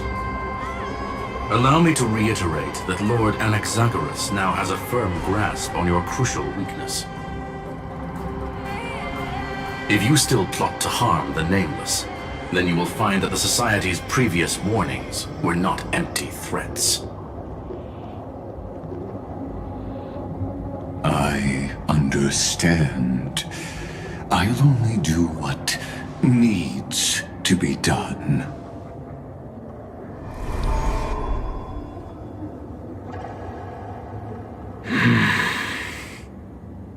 I never imagined that I'd one day walk alongside a genius who offered himself to the destruction.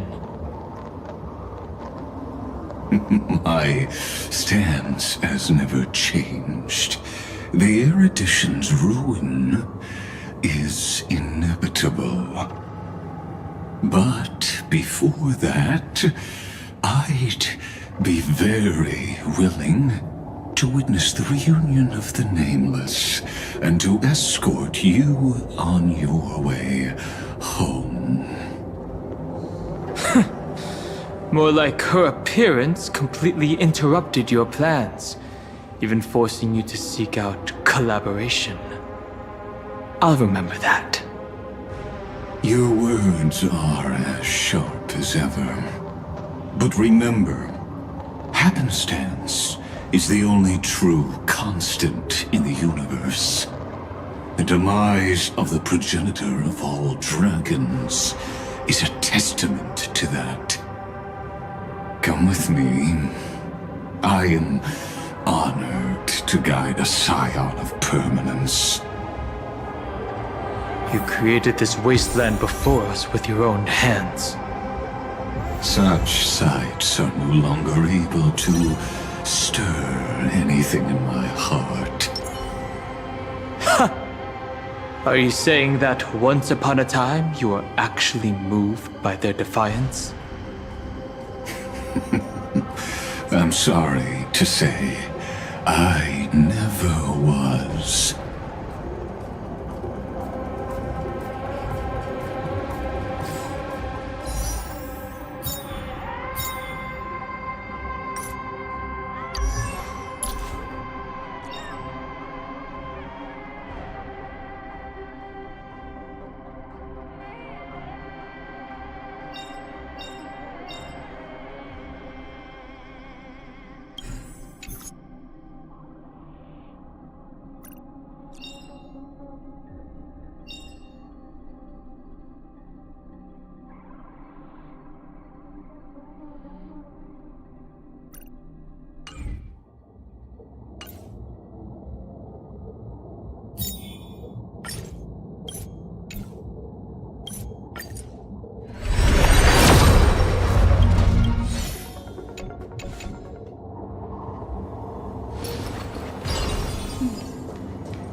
Yeah.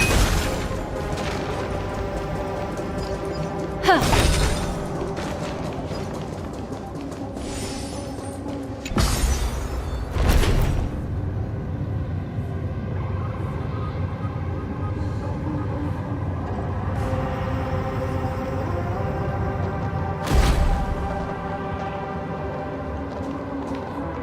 These memo sprites. Is it her? The mimetic entities of the Remembrance are everywhere. That lady wove a giant web in my blind spot. She hacked and infected the Time Titan, converting the built-up data of Amphorius into puppets of the Memory Zone. Sounds like you two have quite the history already. Any variables that desire to influence the experiment deserve my attention. But you never mentioned her before.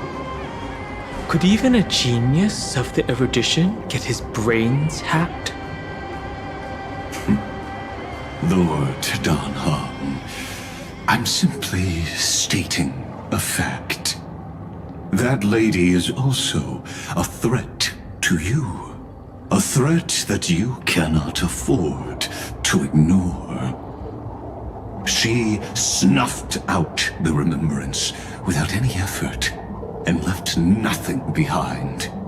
Her actions were so determined, as if she had an unquenchable hatred against that path. Contradictions are often the keys to the truth. Lady March 7th's past is a bottomless darkness. And? Do you expect me to join forces with you because of that? All I need to know is that she has something to do with March 7th's past. Fine. giving you a possibility for you to ponder. The choice is still in your hands. A heavy past is like an everlasting night. As to what kinds of sins lurk within, you should know that better than I do, former Vidyadhara High Elder. Yes, I indeed know how to face the past. Better than you do, First Genius. I have no intention of refuting that. Let us keep going, Lord Dan Heng.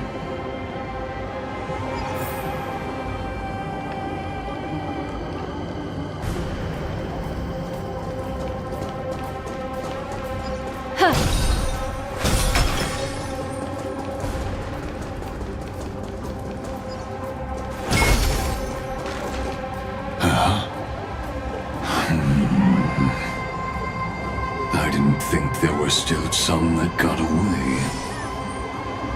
Explain. They are thieves from the garden. They have long coveted this world, but it always been kept out. They finally got a chance thanks to your efforts.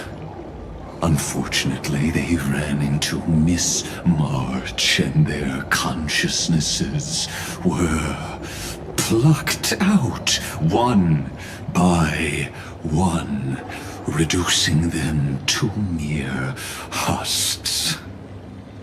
Those who were lucky enough to escape her drowned in the black tide, becoming these twisted figures.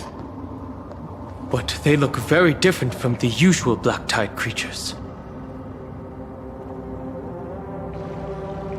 The reason has to do with our destination. Let us deal with the threats before us first. Then I'll reveal the answer to you. You really have no intention of fighting, do you?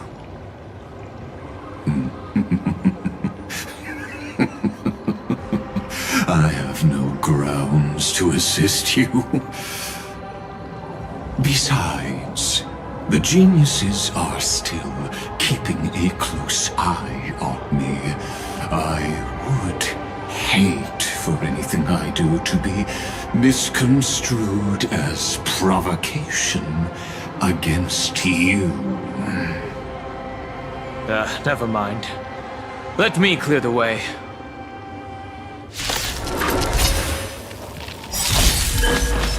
They're lost. Mavis, dispel the gloom! Restore the skies! Thanks. You're too good to me. Stand still. Relax. The intoxicated! What do you want to know? Ill tidings manifest.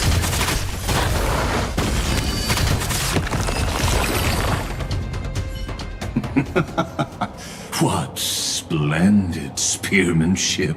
Truly remarkable. Let's get back on our previous topic. These memo snatchers attempted to infiltrate the breeding ground of the Black Tide to steal Iron Tomb's memories. That sounds like a surefire way of destroying themselves. Well, our views differ on that. They had a chance to reach the truth precisely because they did not fear death. That futile world-bearer turned himself into a seal in this cycle, attempting to suppress the Black Tide's spread. His golden blood soaked into the ocean tides and covered the earth, etching the scar of destruction into this world. And that scar shall point the way forward for you. Erudition, destruction, remembrance. When the three paths cross once again, Amphorius shall face a most magnificent end.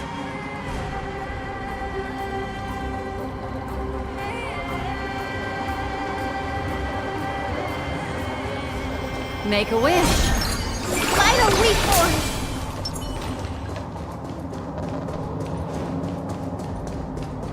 Yeah.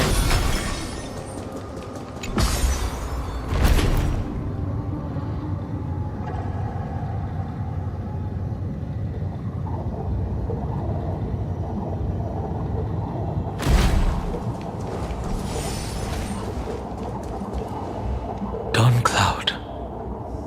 I have witnessed 30 million futile ends atop this cliff. You may not agree with me, but I've always believed that this number has made me the person who understands Kozlana the most.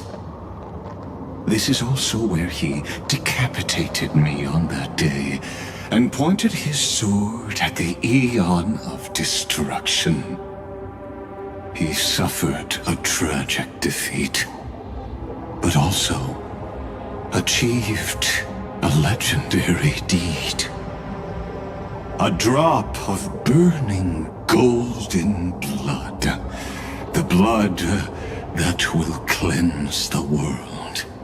Dripped from the god's wound. Nanook? I didn't manage to hurt them?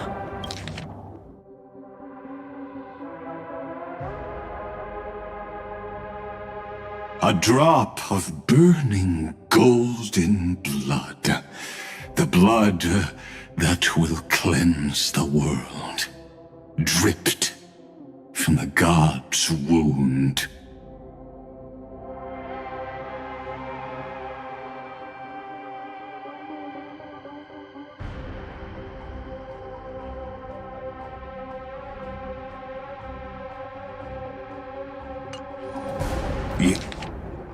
Nanook? I didn't manage to hurt them?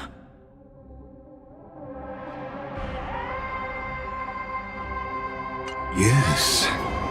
It melded into Kozlana's body, becoming the... If you wish to dispel the fog and find that March 7th, then go and awaken his fury. She hides in the crevices of time, in the most concealed corner of Amphorius. Only the most ferocious will can break through the memory zone and illuminate her footsteps. Just like how the blazing sun can only rise at the end of the Evernight. How do I know this won't be another trick of yours? I have nothing to gain from helping you two work together. But in this cycle, Kozlana never answered my calls. Perhaps his mind has already eroded away. Or perhaps he is still awake, still fighting the whispers of the Black Tide.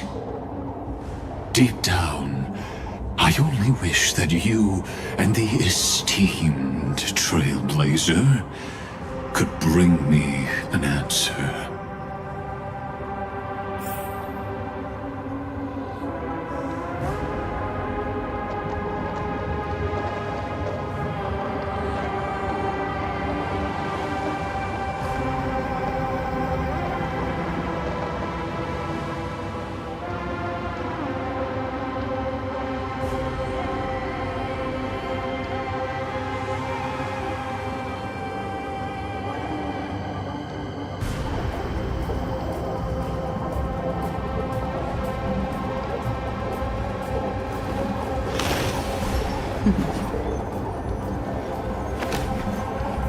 Discard your worthless destiny.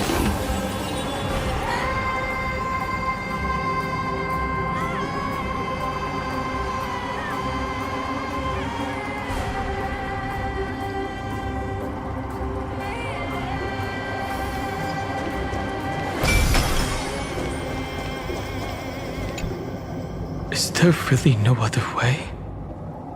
How long has it been for you? Kaslana! Finan. I'm back.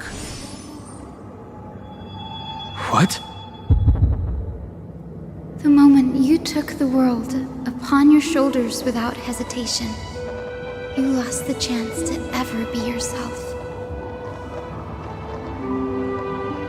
Duty does not drive you to wield your blade, but hate. Behind that hatred, you seem to desire the destruction of the self. Losses are a constant on the Flame Chase journey. What you stand to lose weighs far heavier than life itself. It is because you suffer that you are so much stronger than any ordinary person.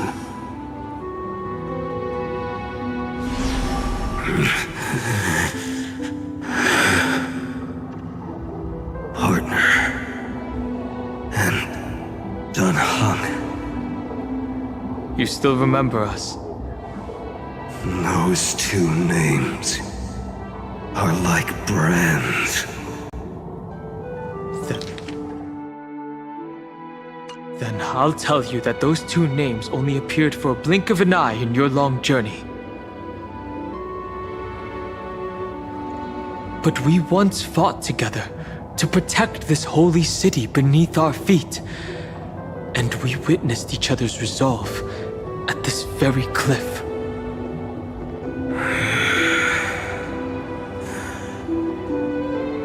I have forgotten everything except the belief I had when I set off.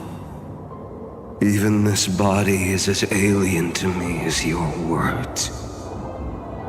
All I know is that I must imprison the destruction that swallows all.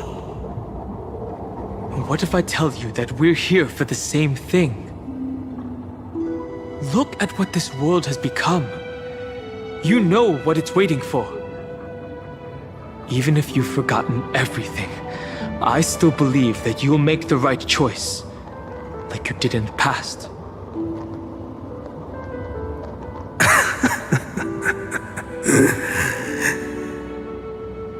When have we ever had a choice? When were we ever masters of this world's fate? Even though I shoulder the dreams of millions of lives, I could only forge the destruction's evil will.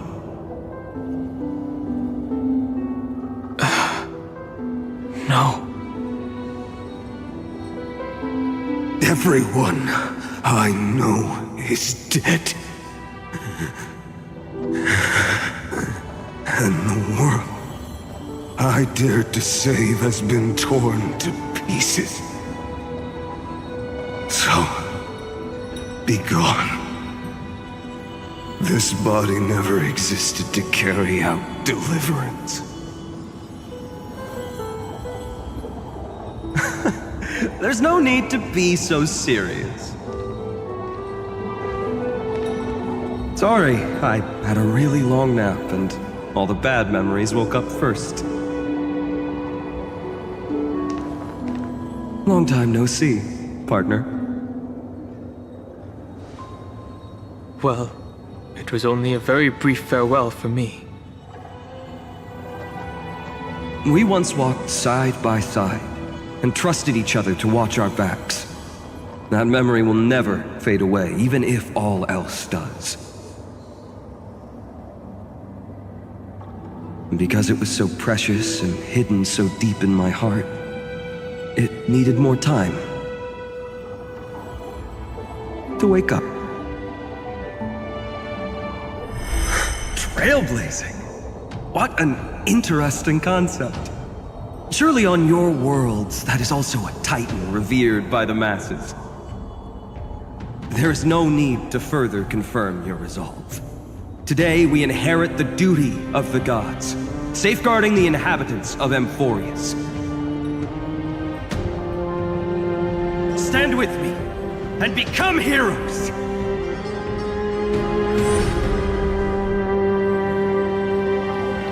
Did you hear that? Heroes! I have never forgotten the weight of that word.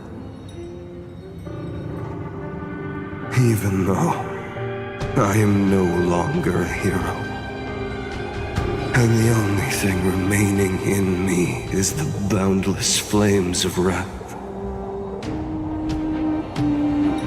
But lighting a fire can also illuminate the path ahead. Everyone I know is dead, and the world I dared to save has been torn to pieces.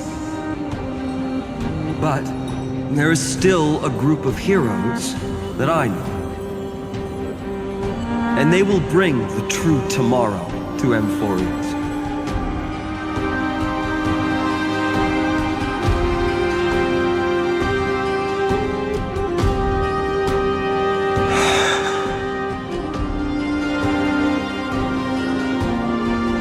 This body never existed to carry out deliverance.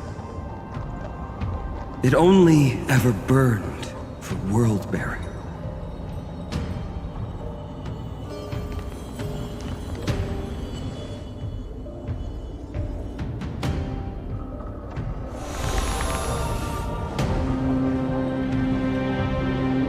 So, I'm going to head towards tomorrow first. Don't make me wait too long, Donna. Partner. Deal. What if we were born from the destruction? There is no need to question your heart. No need to crave victory. If I am born to be a vessel of sin, then I shall roar at evil and trailblaze a dawn for future generations to come.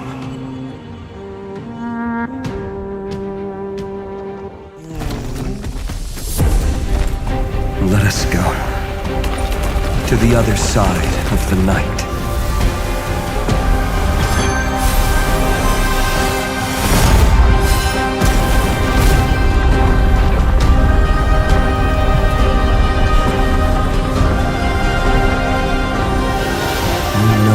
Dawn is there, and the blazing sun, destined to rise.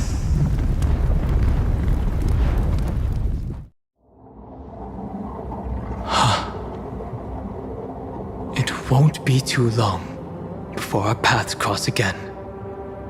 There is a ruckus coming from the Grove of Epiphany. It is time for you to set out, my lord. I have another notice for you. In this cycle, an eccentric demigod deviated from their flame-chase destiny. In a history known by none, Terravox, the Earth, fell.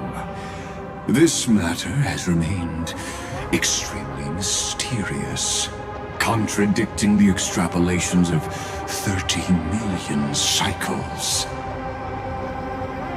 I have reasons to suspect it also has something to do with Lady March 7th.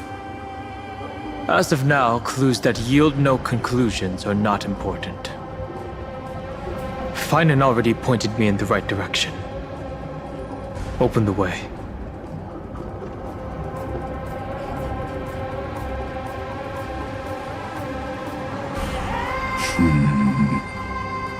Lord Dan Heng is gone. You can now speak your mind, Lord Anaxagoras. Thanks for the honor. And here I thought you weren't ever going to acknowledge your old friend. The Inspiration Circus recorded that you have led me up Dawn Cloud countless times, and the last time was right in the previous cycle. Oh, and Kefali even lowered their hand to welcome. Surely you didn't move into my head to browse such trivial content. But if that's the case, I wouldn't mind recalling some fun Dromus trivia for your pleasure. You seem pretty relaxed. Indeed. The experiment's variable will be eliminated by my enemy's very hands. A beautiful way to kill two birds with one stone, isn't it? You know very well that everything I said about that Remembrance Pathstrider was true. Both my hypothesis regarding her identity and my recommendations to Lord Dan Heng. Yes, I know. You haven't told a single lie so far. But I noticed your thoughts would generate a curious ripple whenever you mentioned her. It's almost like you were deliberately trying to hide something into the depths of your brain.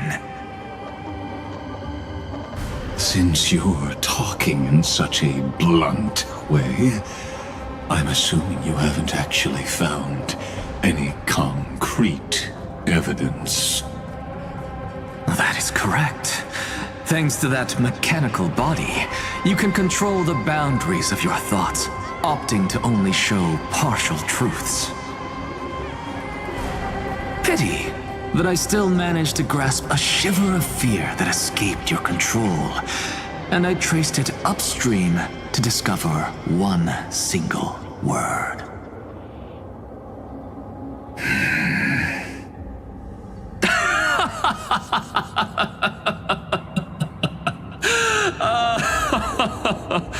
Oh, Lycurgus, tell me,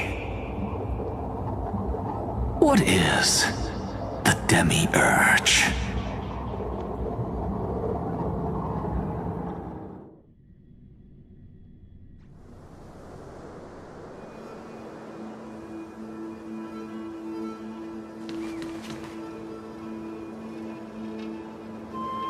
The grove. Even the branches and leaves of the sacred tree have been dyed gold. Finan gave his all for her. Now that the destruction has quelled the Memoria tide, it's time for me to go deeper into the grove.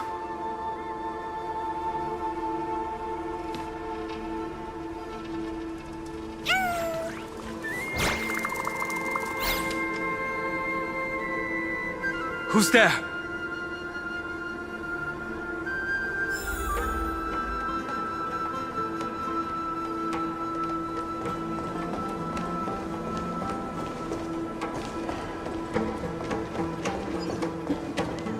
That fiery blaze engulfed the grove and woke all creatures from their slumber. And you, visitor from beyond the sky, you have no intention of listening to the cries of the earth. You are... Are you surprised? Demigods with golden blood are not solely limited to Kefali's children. Is it not natural that the offspring of Georios would take on their duty? I am Terravox, Avatar of the Earth, divine protector of the myriad living beings. What a coincidence. I was just told by someone to watch out for you. Answer me. Why would the Dromus King of the Legends, the demigod who should have fallen, appear in humanoid form? You already know the answer. Is the Transmutation Arcanum not precisely your specialty, descendant of the Permanence? How do you know about...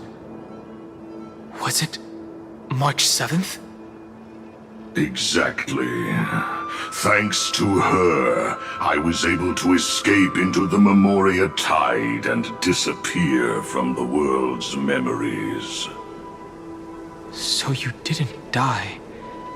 Your fall was just a lie.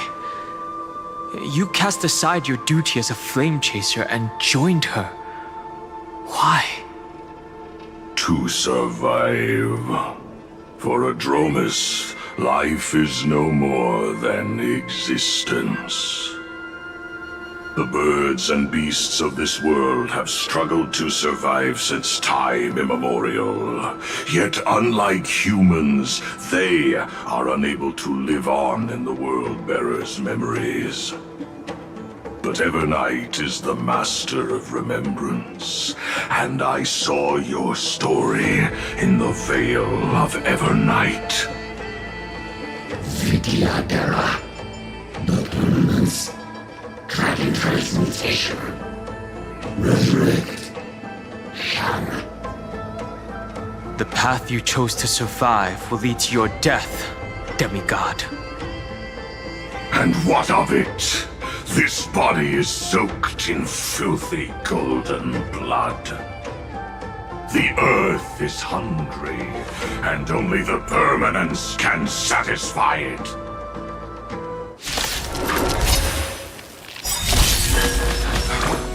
This madness seems exactly like Mara struck.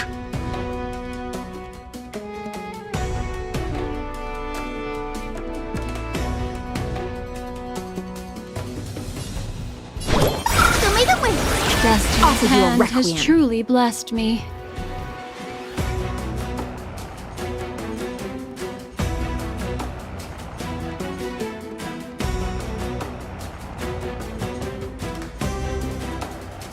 This quarter be intoxicated!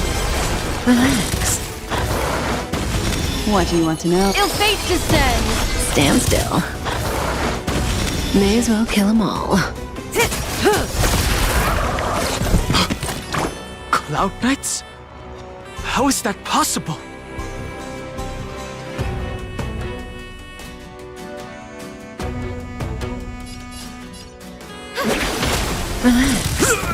Don't let wait. Ill tidings manifest. Cutting the net. It's endless. Has the Memoria Tide returned? The fires of abomination reignite. Why not join that water-mirrored moon and be fully imbibed?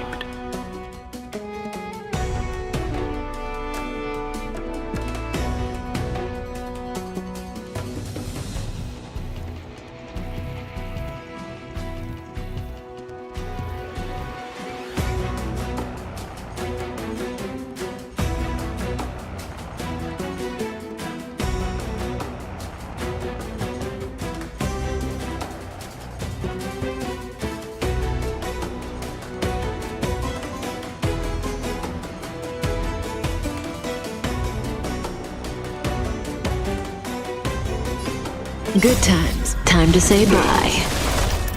Boom. Stand still. Offer you a Relax.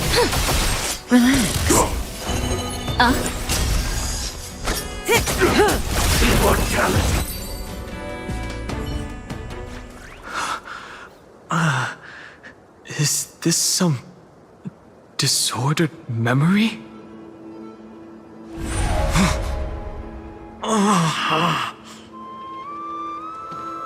The mists of the past shall drift away.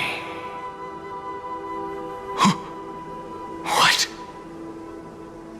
Scatter, fade, turn to foam.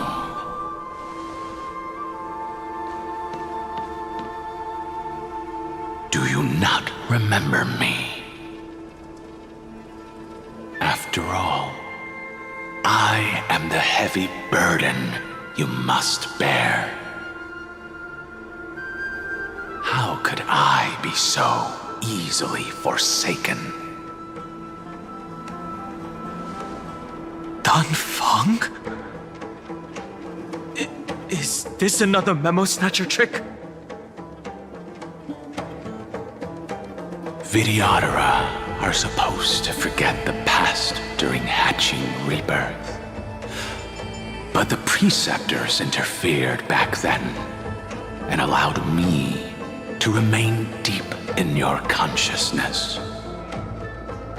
If you do not wish to use that bloodstained name, you may call me Obliviated Memory. That's not necessary. Though we've long parted ways, I won't ever forget you. So, who is that giant? That is Amphorius' Earth demigod. He should be on our side, but he was led astray and intends to seize the power of dragon transmutation. The dragon descends upon the earth, and all beings look to it in reverence. You and I know that all life in the universe covets permanence. Are you trying to say I'll end up like you? One day you will, and as I see it, that day won't be far from the end of this journey.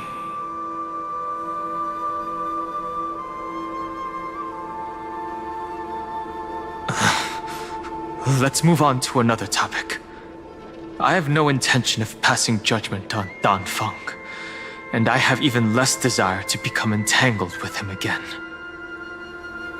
I only have one concern right now: bringing my companions back safely.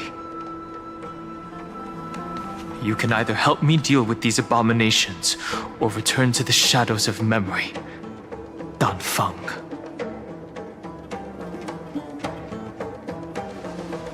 All right.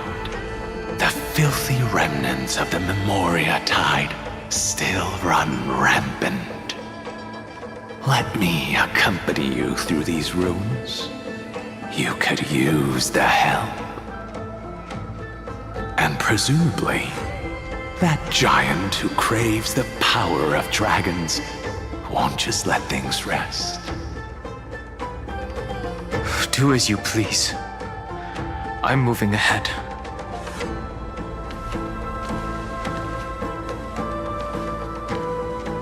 Speaking of Terravox, his aggression just now was probably some distraction. His madness is plain as day. I agree.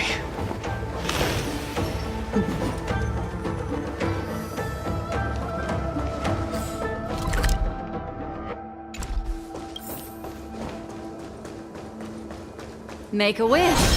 Finally! Yeah.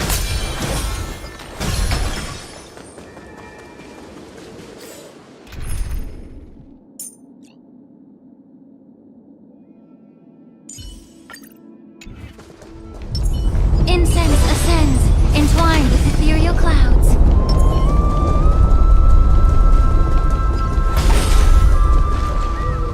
Phew! It's all good now. Yanis's blessing is full, and the hidden passage can be used again. Now, the Imperator's legions can launch a surprise attack from the grove. Who knows if Terravox will be able to succeed?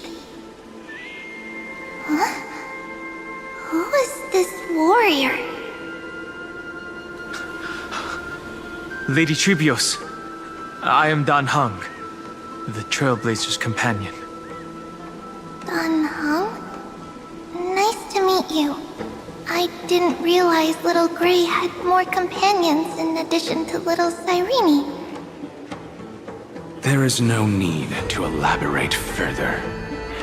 They are merely a collection of your memories, just like me.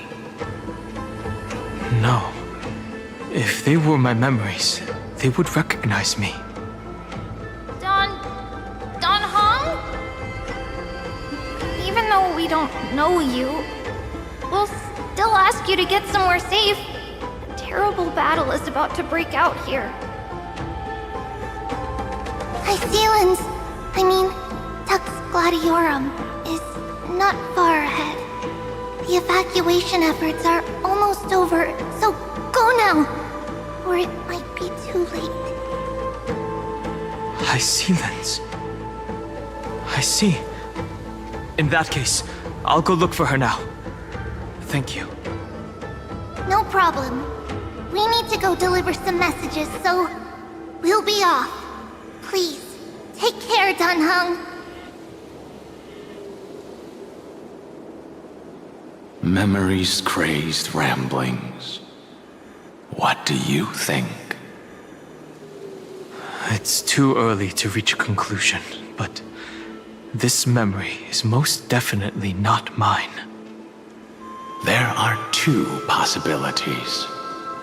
This memory either belongs to Terravox, or it belongs to her, the person you're desperately looking for.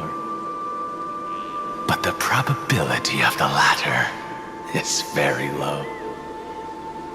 You should know better than I do. After that final battle, even the first genius couldn't determine where she went. Correct. But the conversation I just had gave me an idea. Let's forget Evernight for now. In the Vortex of Genesis, there was someone else who went missing along with her. I still have a chance to make contact with her. And the way I'll do it is right here in the Grove.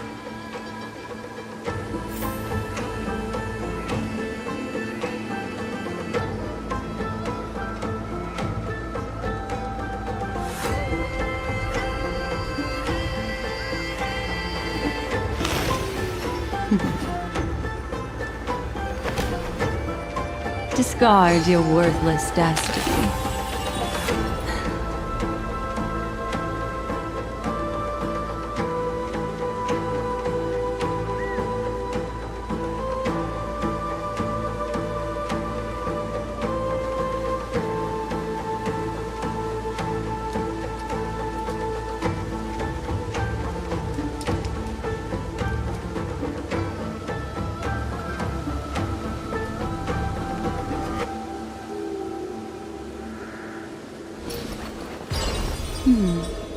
Memories seem to be different again.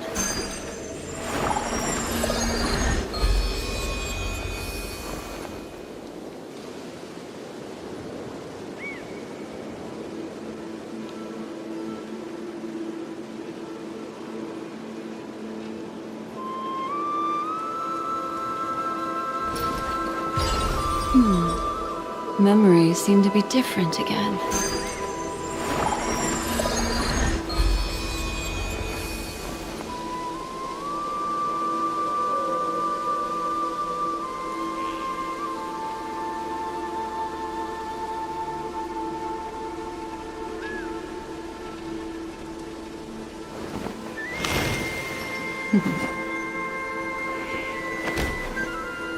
Discard your worthless destiny.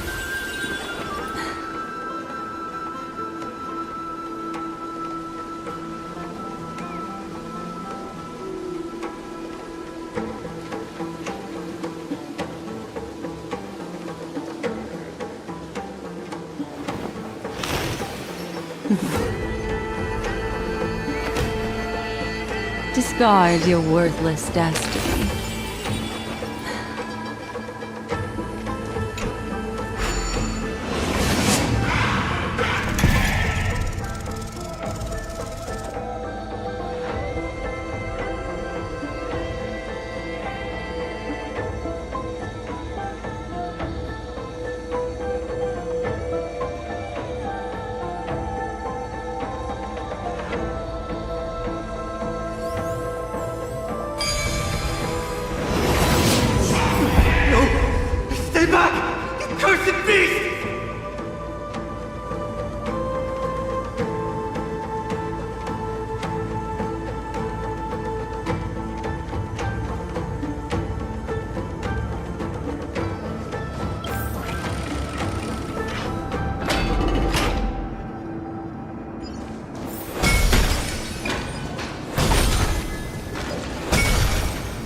single sign of movement here. That was probably just the echoes of the Memoria Tide.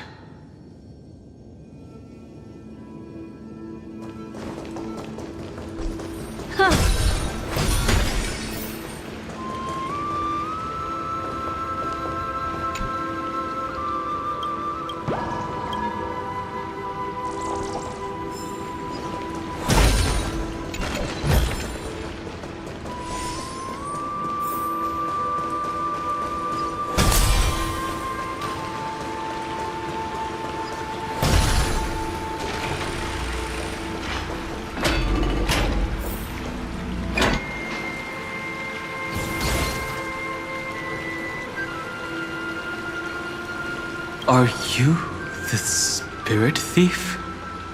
Bartolos? I see. Thank you for the advice. My Cloud Hymn magic will take it from here.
we're here. Now, it's time to awaken the person we're looking for. A pool of spirit water. I see. You plan to resonate with the waters of this world. Compared to the currents of my home, the waters of Amphorius are rather untamed. Subduing the waters wasn't easy, but I've gotten the hang of it now. Under the raucous steps of their frenzied dance, the roar of celebration calls forth the Spirit Water's memories. How incredible. There are still survivors in Amphorius. And this one even knows how to use the arts of water. Very good. It's nice to meet the ocean demigod, Lady Hysealens. A green dragonfish. Are you Dan Heng? I hope I've remembered your name correctly. Scale Gorge Waterscape is your home, isn't it? In Greyfry's memories, I saw you two standing side by side. That's fortunate. It means I won't have to introduce myself. I can get straight to the point. Tell me, where are Evernight and her? The stranger snatched away the deliverer right before my eyes. I commanded the waters to surge after them, but layered cliffs blocked the water's current. You must be careful. Earth has abandoned the Flame Chase mission. Though Terravox still lives, they are not an ally of the Trailblaze. That's no surprise. I've already exchanged blows with that mad demigod. I didn't think the worst would still come to pass. He also intends to get his hands on a dangerous power. As his comrade in arms, do you know what his goal is? Terravox has only ever cared for life born from this soil. If they covet powers from beyond the sky, I suppose it's out of the same care. Even so, their behavior is far too unusual.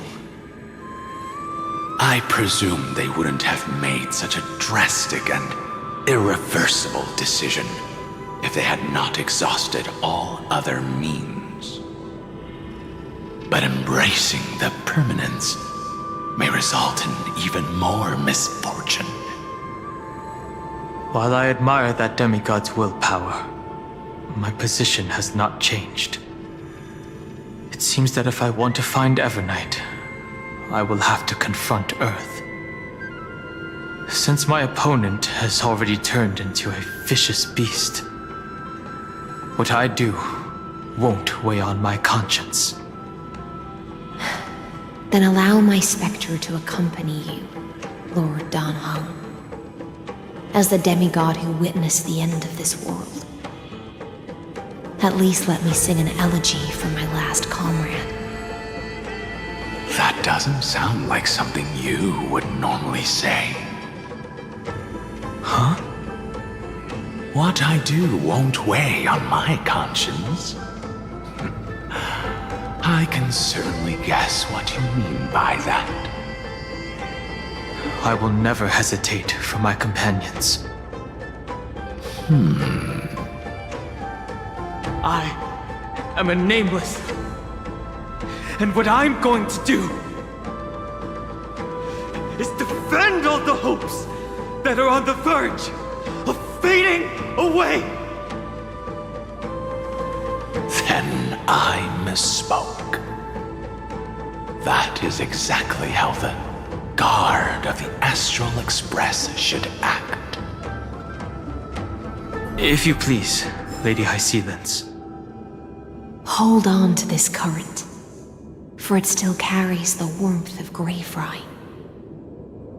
Hopefully, it will lead us to the depths where our companion is hidden.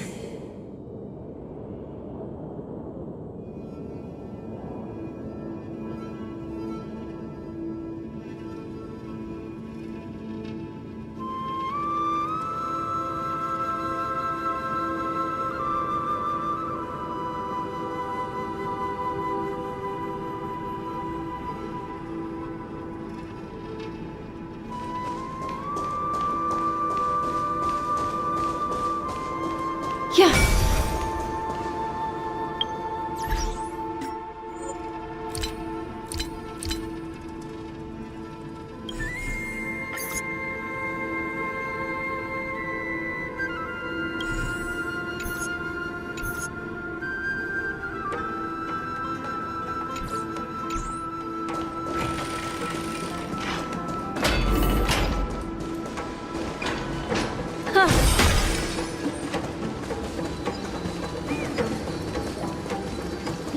Electra, is that you?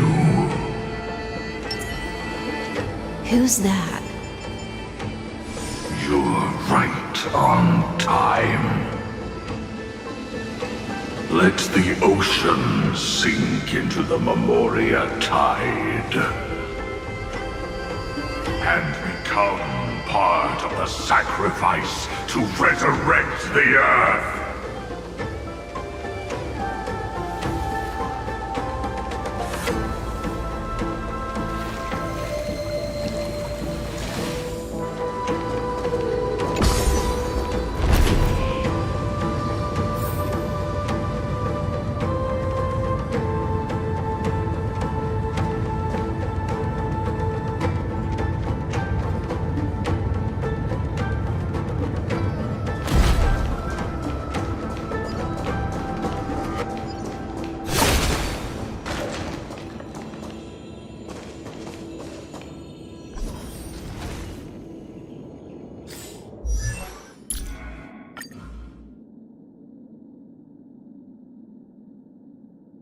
Mountains are often silent and still, yet the resolve they bear needs no loud words to be known.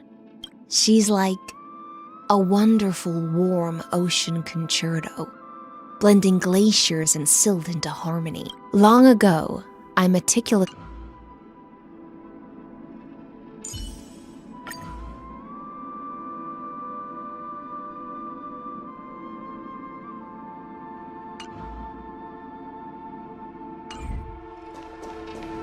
Join us. You are me, are us. From permanence, gain eternal life.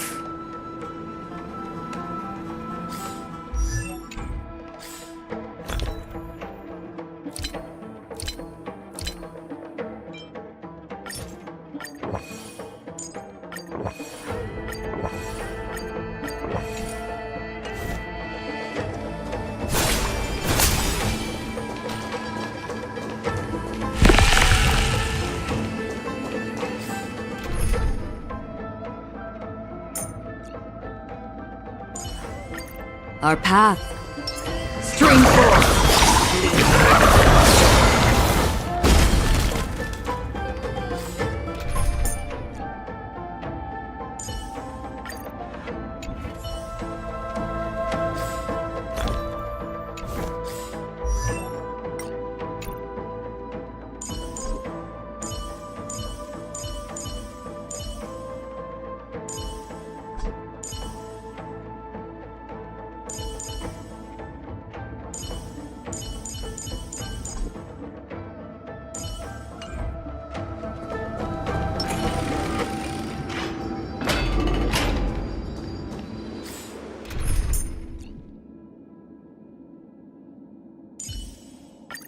Our path.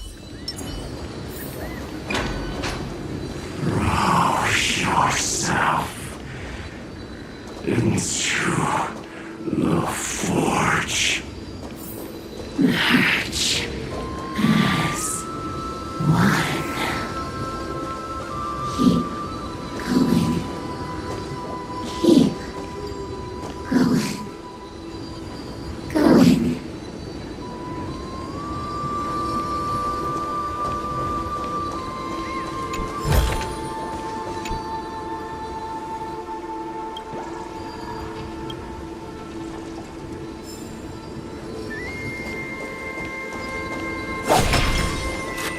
Stream forth!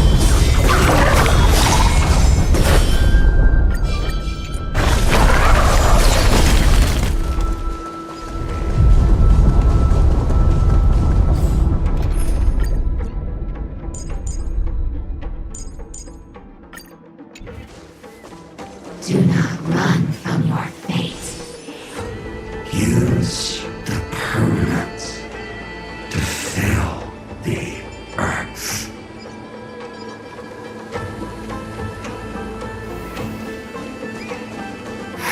Stream forth!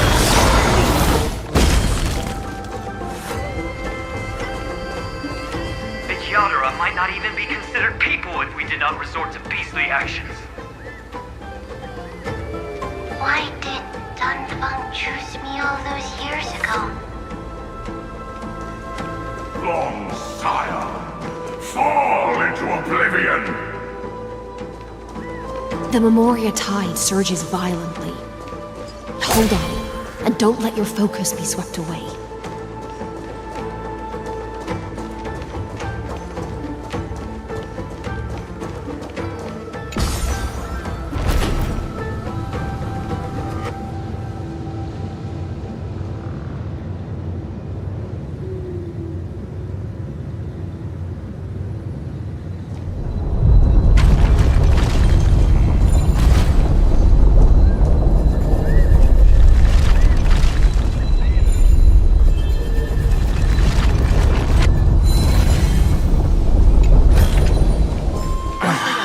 The whole grove is shaking.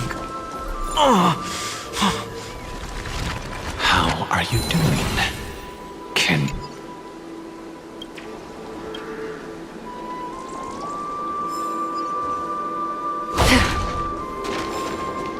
Of 5 people, 3 must pay a price.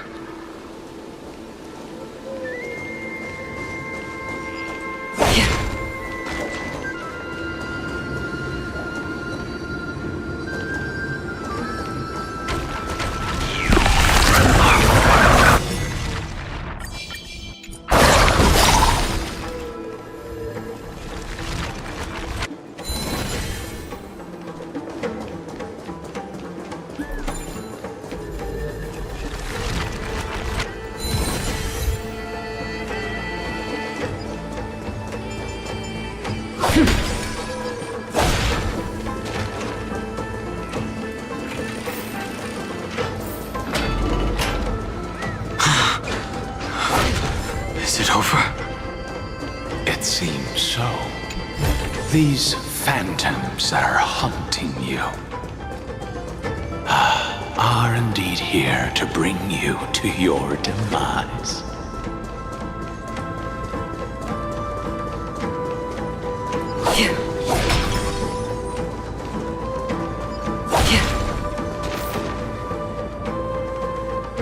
It's unusually quiet here compared to before. Don't let your guard down. The Memoria tide has become even more violent. Is that...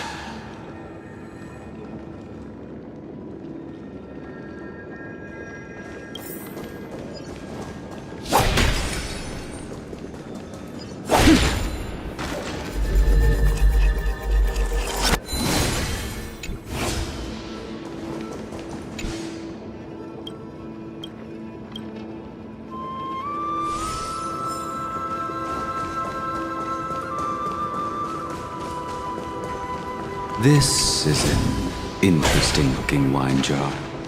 Was it Bai Hung who brought it? It's a specialty from Thalassa that she brought and left here just for this gathering. But she herself didn't come?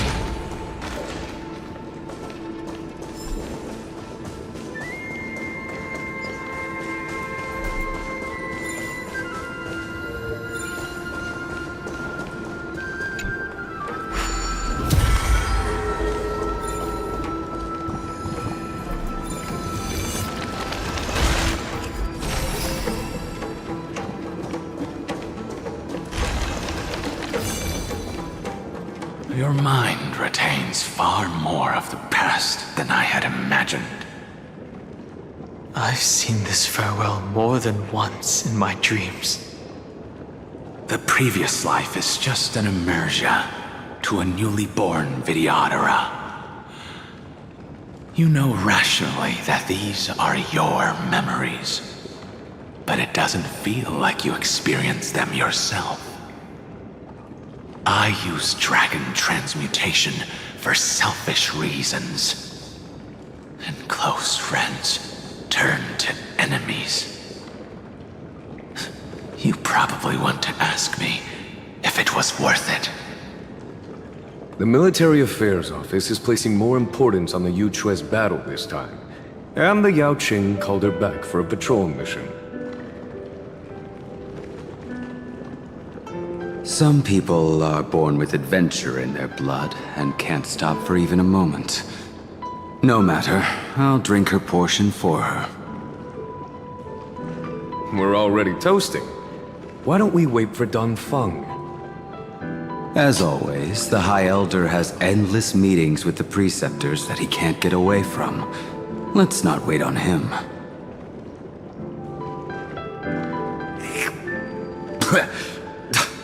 Isn't this just water? I'll relay her exact words. It is a mistake to drink too much before a battle, so I'll leave a jar of spring water from Thalassa's Crystal Palace.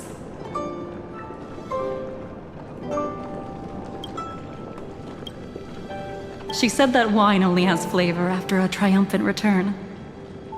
Why didn't you say so earlier? I didn't want to go along with her, but she insisted on seeing your expression after your first sip.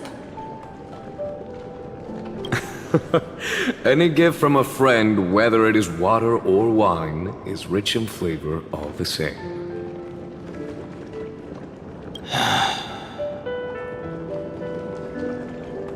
I see you still speak as if every sentence must add something of profound value. I see you still speak as if every sentence must add something of profound value. Ah, you're just in time. The punishment for making us all wait should be 3 cups of wine. Spare me, please. I've already suffered enough next to the Ancient Sea. I've convinced the Preceptors. Vidyadhara Cloudhim Magi will join the battle on the front lines, and our armies will fight side by side. It seems like you can now carry out your plan for dealing with the Kitu Mirage, Jingyue. Thank you for standing your ground against the dissenters, Dunfeng.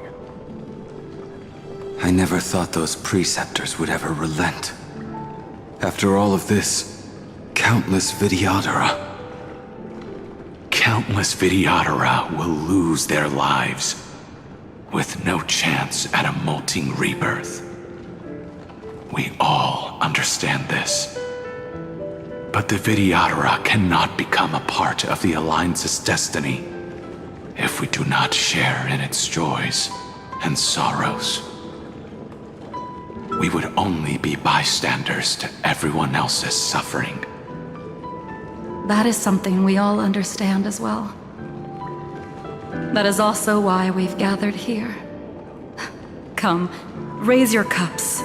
This toast is not for bidding farewell to each other, but for honoring the soldiers who will not return, for honoring our companions.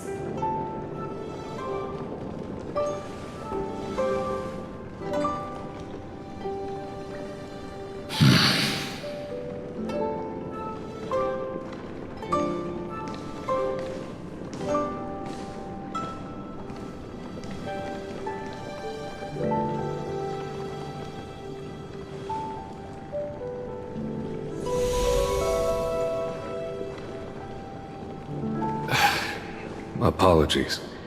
My reckless plan must have put a lot of pressure on you. Nonsense. If our positions were flipped, You'd support me no matter how reckless my plan was. Right?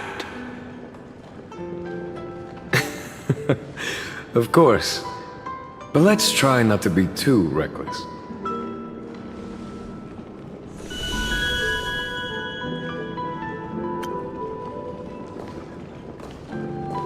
When you make a decision like this, people will always ask, was it worth it?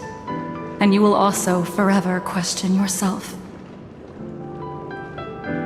Do you know how you will answer that question?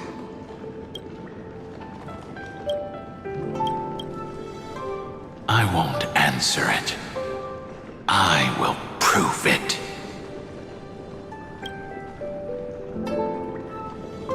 That's right. My sword is my answer. Thank you, Dan Feng. Thank you, Jing Yuan. Oh, thank you, Jing Liu. And thank you, Bai Heng, wherever you've run off to. Ridiculous. How did you get drunk from spring water? I'm just full of joy. It feels like I've just forged a divine weapon with masterful craftsmanship. I'd rather leave this world in a blaze than live until the end of time. That's what I always firmly believed in the past. But I never truly felt like I was alive until I met all of you. Now, I wish more than anything that I could just live a bit longer. No, pretend I didn't say that.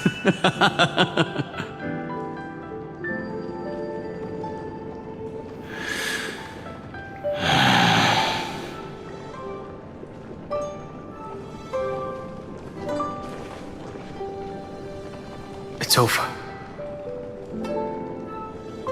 And you know exactly what happened to these 5 afterward. So, can you understand it now? After both she and March 7th have left you.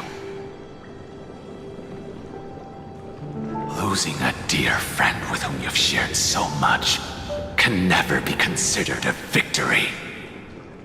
It's a failure that torments you for the rest of your life.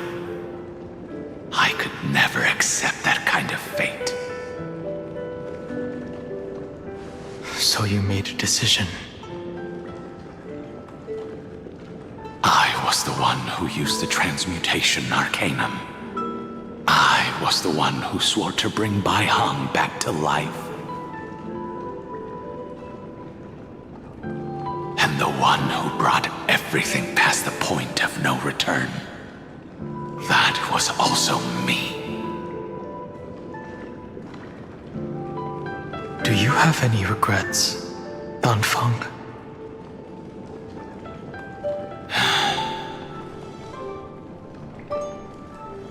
Even if I could reverse time, I would not choose differently.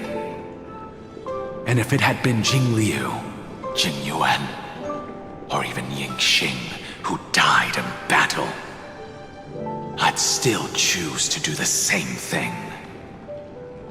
Because only I could make that choice and protect all of this. Now, for the sake of your companions, for the sake of those 2 who walk alongside you, how much are you willing to sacrifice, Dan Heng?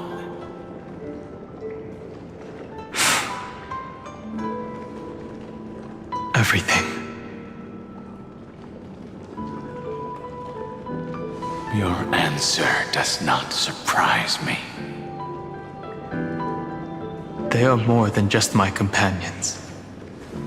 They are the path I took that led me to where I am now. So they will also be beacons for when I am lost, leading me to the future until my next reincarnation. Then let me see how you'll carry out your convictions. Let's leave this place and go settle things with that mad demigod.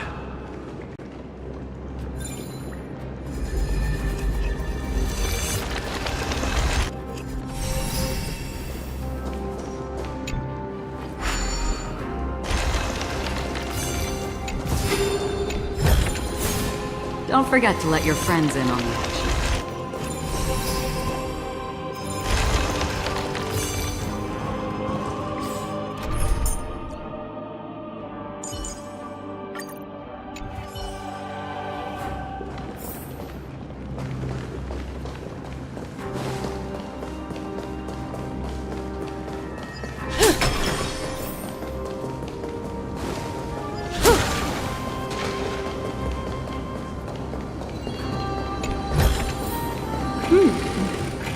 We can use it. Terravok has already defected. Legion, charge with me! A beast will always be a beast.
Let them be a necessary sacrifice for the flame chase.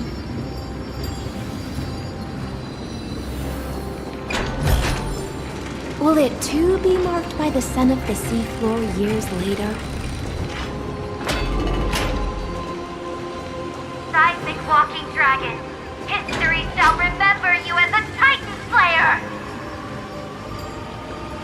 Memories intersect. Another betrayal. Another catastrophe. Regardless of whose memory this is, it seems that Terravox has a leading role in it. A beast that's been rebelling its whole life. No wonder they descended into madness.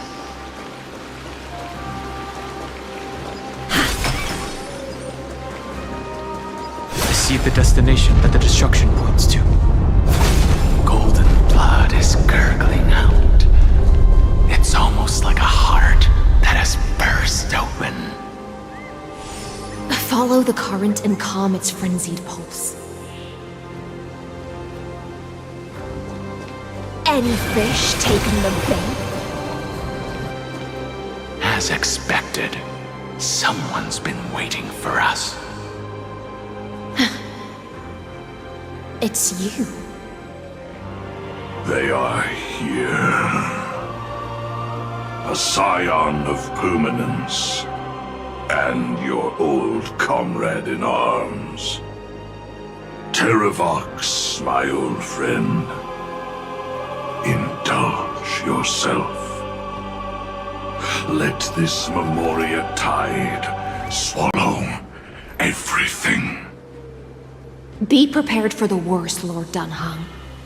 This mountain dweller must not be underestimated.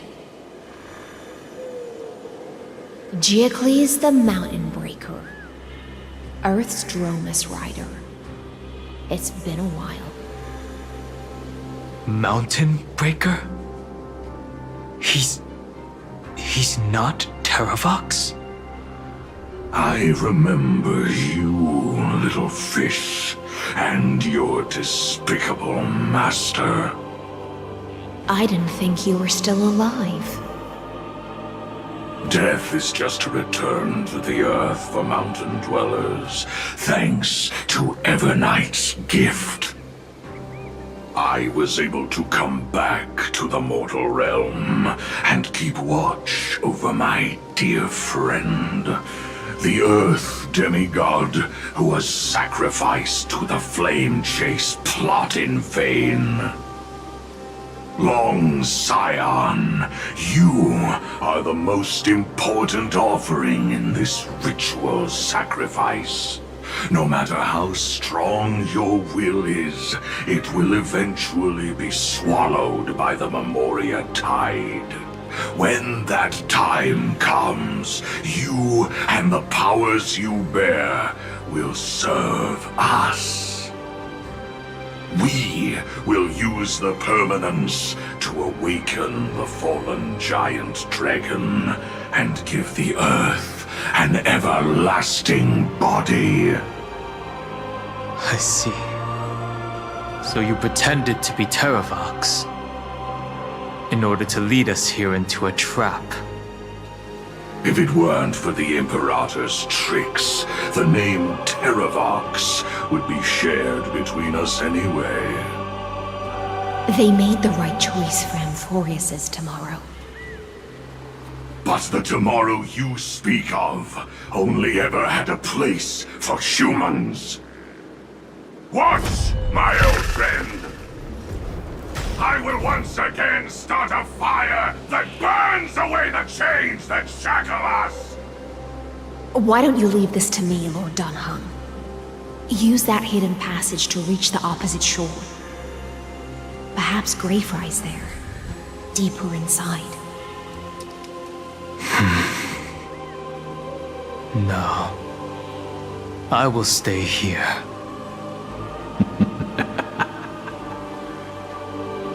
Mountain Breaker, hero of the Mountain Dwellers.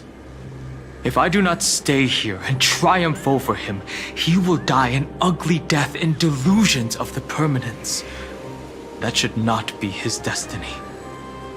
And for the vicious beast that insists on obstructing the Astral Express and threatening the fate of the world. We've stood on the precipice countless times along this journey, forced to make difficult choices in the face of disaster. But this time, it's my turn to put some pressure on this world. This feeling, this scene. All too similar.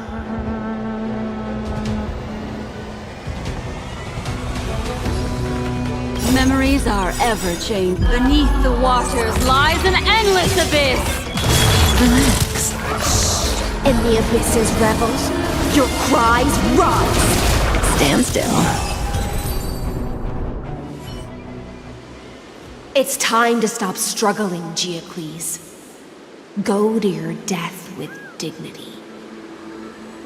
Before that, tell me, what kind of deal did you make with Evernight? How was the Great Mountain Breaker reduced to this?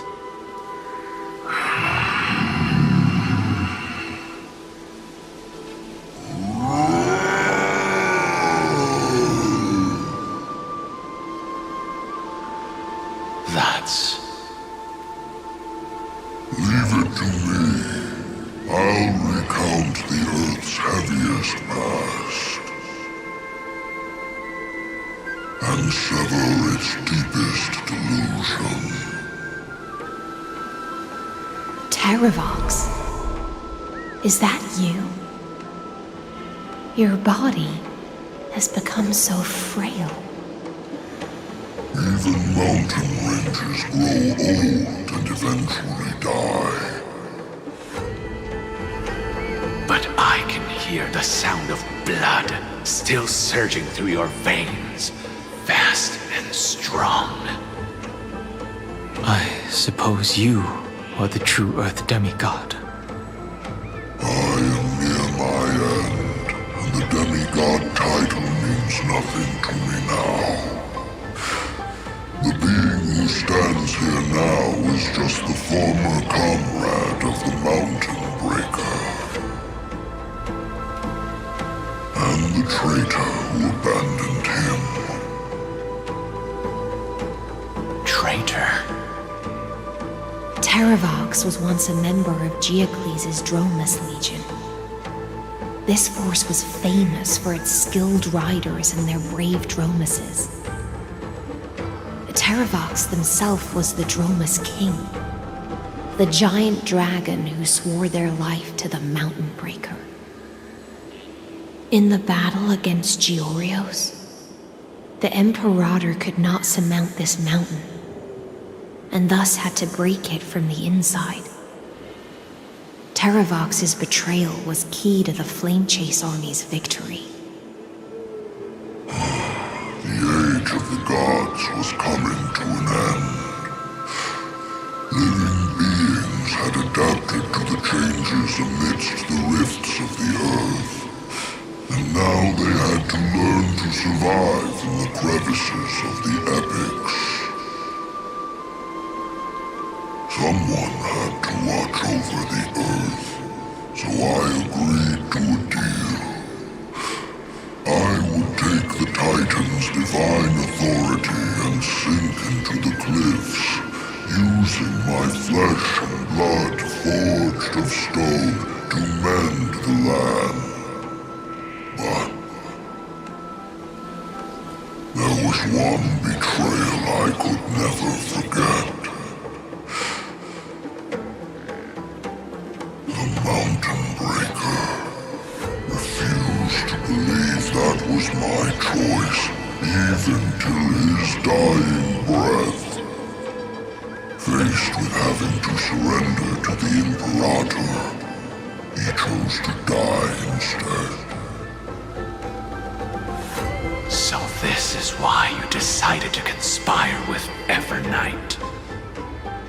Time's strange visitor appeared before me. The great power from beyond the sky, called the Remembrance. It's incredible.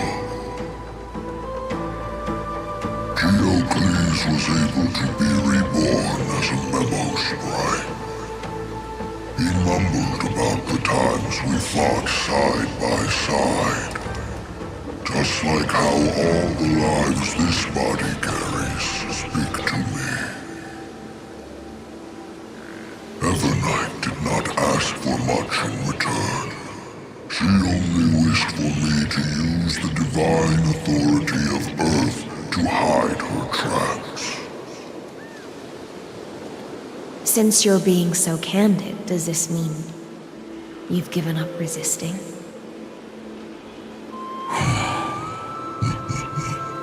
Resistance. For a beast on the brink of death, what is the point of resistance? I see.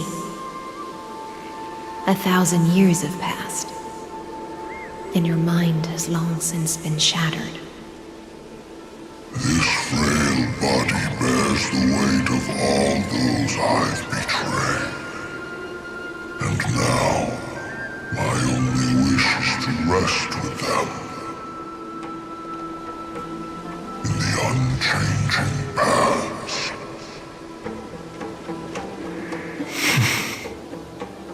Go, Long Scion. That fiery blaze has already burned through Earth's protection, revealing the secrets underneath. The deepest depths in Amphorius, the great tomb where all the past is buried. The one you seek, Evernight, walked out of that place. Before her arrival, no one knew of its existence. In other words, that is the place where Evernight came into being. And it is also where she is now. You sank willingly into the past, and now your memories have turned into this form. Was it worth it? At least I still remember. As long as I never forget, they will live on. Primitive and animalistic. I understand these instincts. Have you ever regretted anything? The Earth is not a lonely island in the middle of the ocean. It is the sum of all the living things that stand on it. I have never regretted defending the creatures of this world. Then, a final question. Terravox, after all of this, how much are you willing to sacrifice for the power of the Permanence?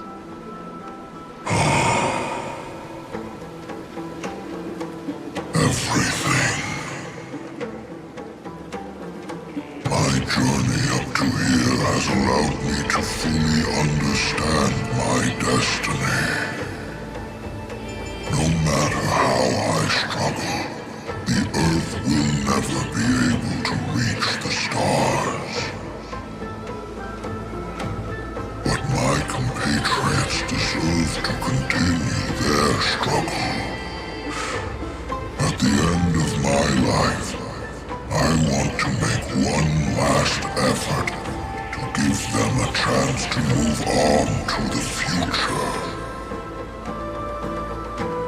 Even if it is a future I am not able to witness.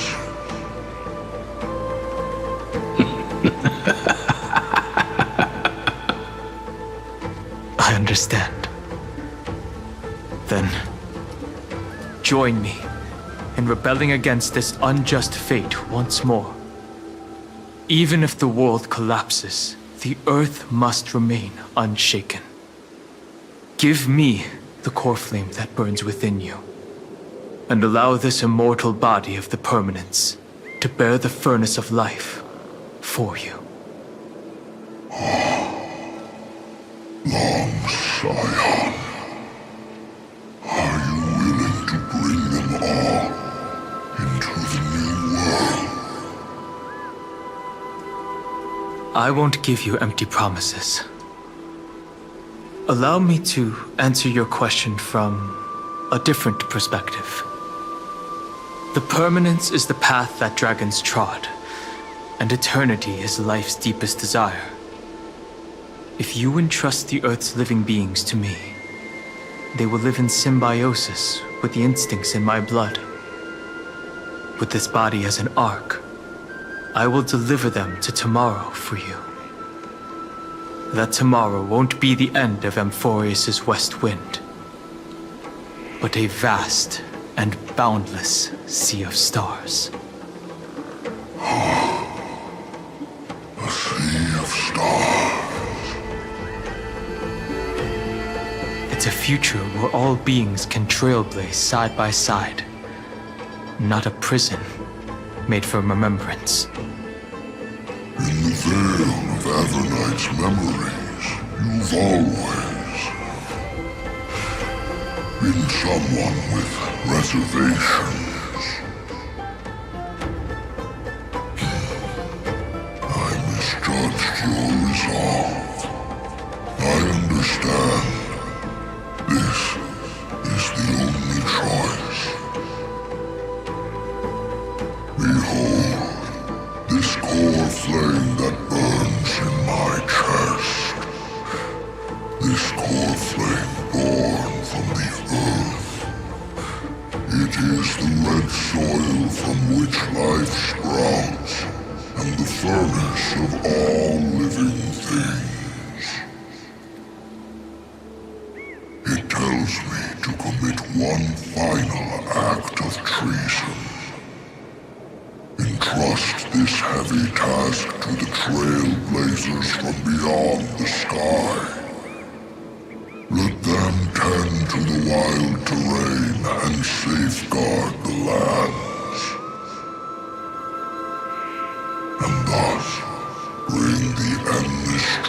of life into the distant future. I promise you, Terravox. Good. When I hand over the divine authority, this place will fall to pieces. Are you prepared to hold up the sacred tree if it falls? Of course. Then free what remains of my body, and let me give you this flame that turned away from the flame chase. I now relinquish my duty as a demigod. You shall dig your own grave and burn in the furnace of rebellion.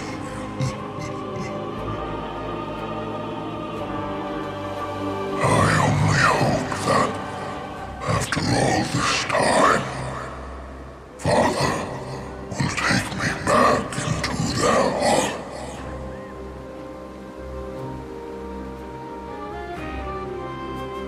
Come, crouching beast, for the endless life of this world.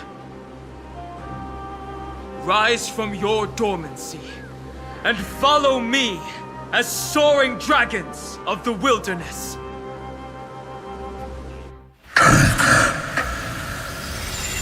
My final rebellion. Then declare to the earth the name of the new god.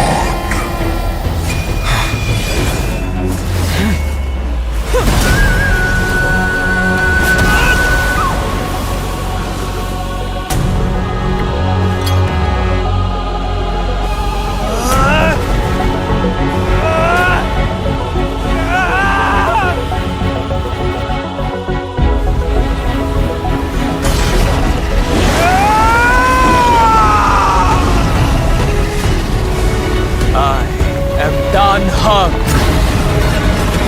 one who guards the Trailblazer's way forward.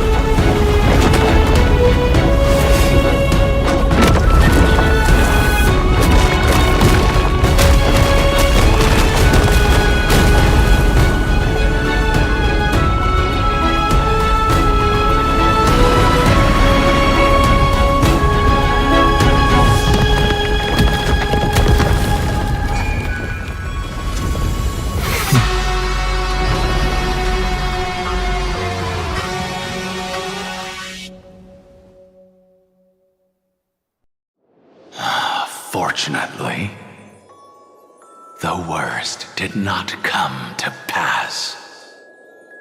If your opponent had already turned into a vicious beast, whatever you did wouldn't weigh on your conscience. So what if that demigod had harbored ill intentions or vowed to fight to the death? Would you have pointed your spear at them and carved out the core flame with your own hands? There's no point in discussing what-ifs. Though, I'm glad it didn't come to that. Regardless, I will attempt to join this game and become a part of the Era Nova. This is the only way I can face my friends and this world with a clear conscience.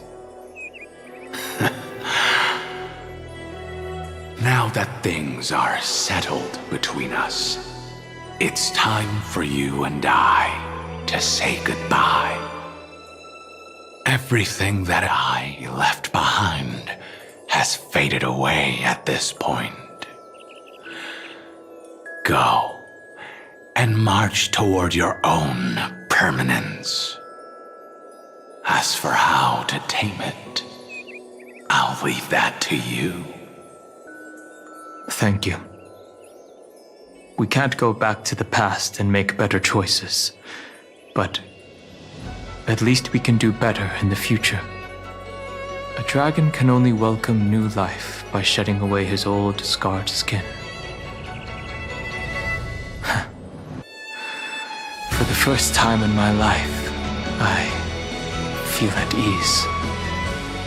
This burning core flame. Is this what the destruction feels like? The light is unexpectedly warm. It's just like the fleeting moments when one wakes from a dream. Farewell, Danfeng. Now, it's time for me to set out once more. The final rebellion of Earth was to bestow trailblazing wings upon all living beings. For Terravox, this was probably the best possible ending. Behind that scar lies what they called the deepest depths. The rising steam tells me that Greyfry is in there. But right now, she's trapped in a bottomless whirlpool. Is Evernight with her? I'm afraid I can't tell. A scorching abyss. If I were to enter it alone, I'd almost certainly get lost. And Miss High Sealance, would you give me cover? I'll need to focus completely on what's ahead, and may not be able to pay attention to my surroundings. What are you planning to do? I'm going to continue where you left off. The stranger snatched away the deliverer right before my eyes. I commanded the waters to surge after them, but layered cliffs blocked the water's current. Times have changed. The cliffs are now in the palm of my hand. Then I believe it's worth a shot. It's just, without absolute resolve, you still won't be able to pass through that Memoria tide, much less save someone from it. The search for Greyfry might stretch on like an Evernight without end. Be careful. Wandering through time is no easy feat. Don't worry, Lady High Sealance. Just as you kept your lonely vigil in the depths for 1,000 years, my determination to find her is even more unshakable than the earth itself.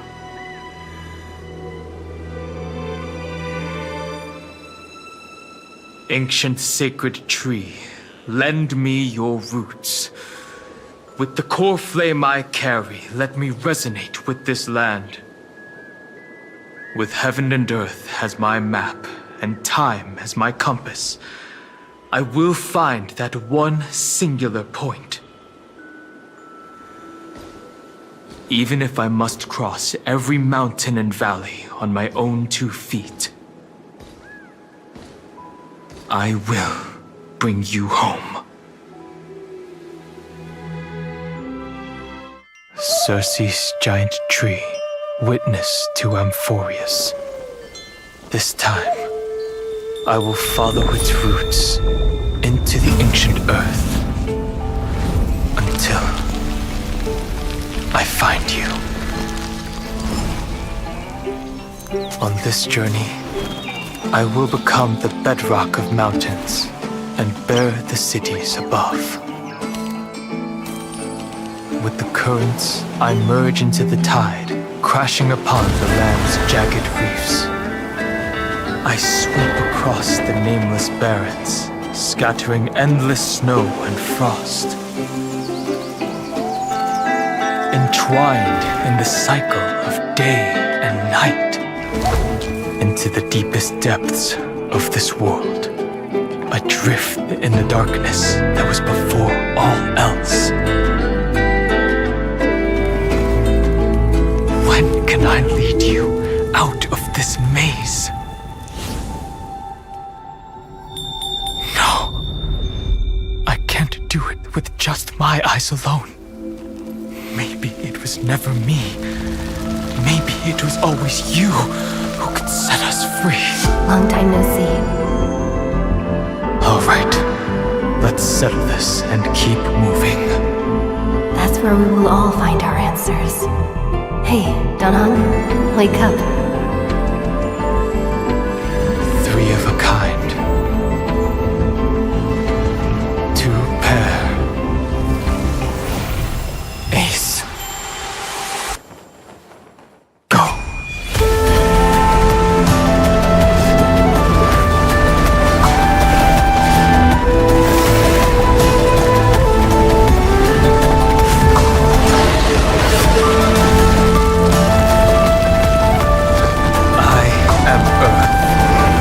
That grows upon the earth. I am you.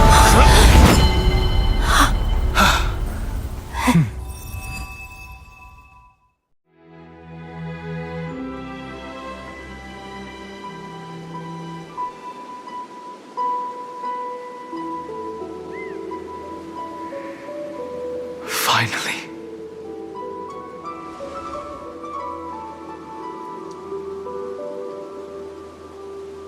I found you.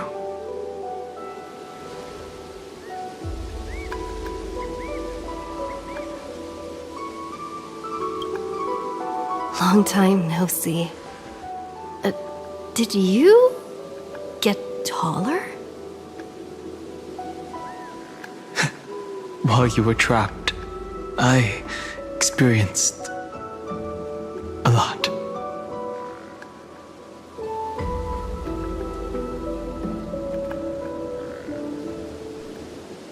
Thankfully, Evernight did not try to stop me. Looks like we've managed to stay ahead of her this time.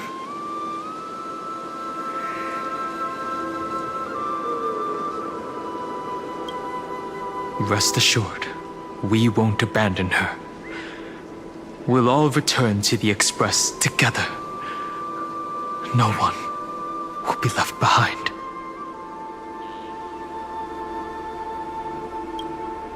You mean Mem? Sorry, I haven't seen her at all on this journey.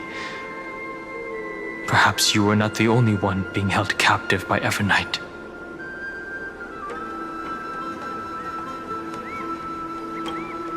They never once stopped worrying about us. About you, me, or March 7th. They never gave up on trying to save us. Even from outside this world. Miss Himiko, Mr. Yang, Pom Pom, and even Sunday Black Swan and the two geniuses. They are all doing everything in their power to aid us.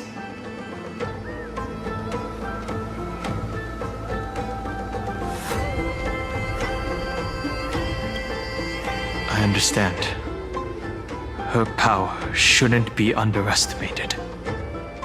It was only when I personally stepped into the maze of time that it suddenly struck me.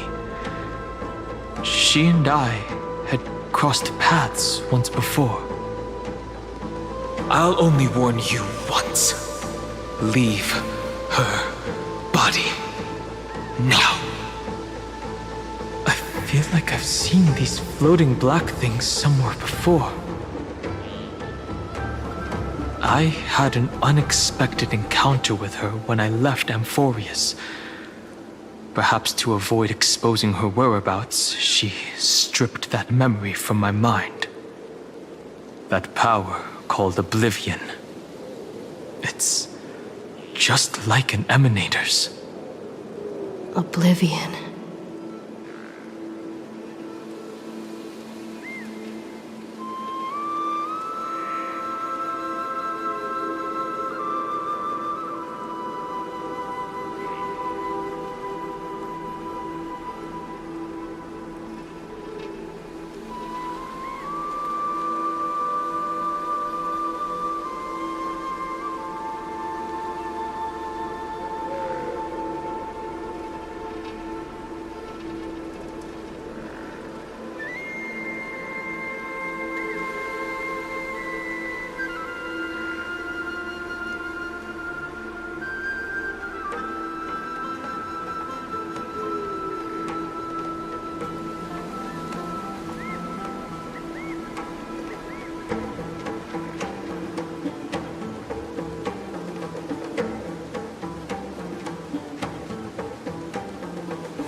I know. But you still remember me and our companions, for now. Do you have any clues about the memories you may have lost?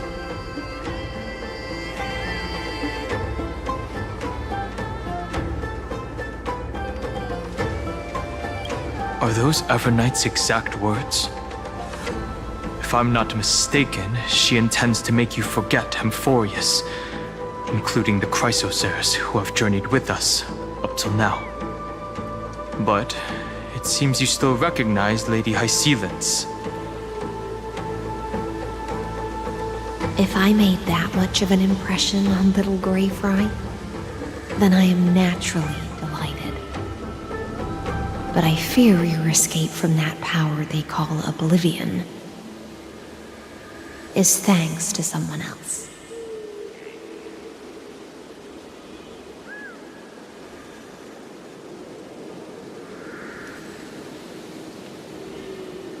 Nice to meet you. Or maybe I should ask, how have you been since we last saw each other? Along with you, this little butterfly fish's memory was also salvaged from the depths of that whirlpool. Just as a pearl is cradled within its shell, the power of Thanatos surrounds you, shielding your soul from corrosion. Miss Cyrene has spoken of you often to me. Though we never met in this life, I believe there's a kind of warmth that can transcend time itself. Through the endless flow of time, I guarded the secret passage between Styxia and the Vortex. When the Memoria tide flowed backwards into the River of Souls, even in deep slumber, I could feel that warmth. And with all my might, I protected that warmth. I apologize if that seemed improper. I hope you'll forgive me.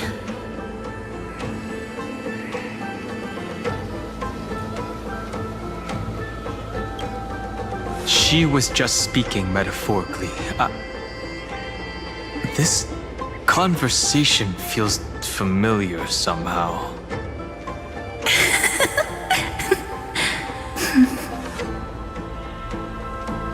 I understand that your mission is still unfinished.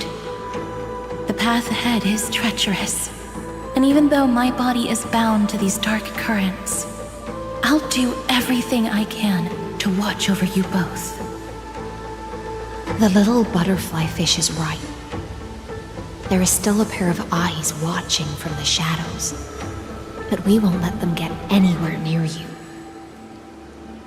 Go forth, golden dragonfish. And you, Deliverer. Seek out your companion. Go forth and illuminate the lightless Evernight. I cannot thank you enough. Accept this promise from the Nameless. Amphorius will definitely write a brand new ending for itself. Of course. We'll write it together. The Nameless will never stop. Until all of us stand side by side in the true new world.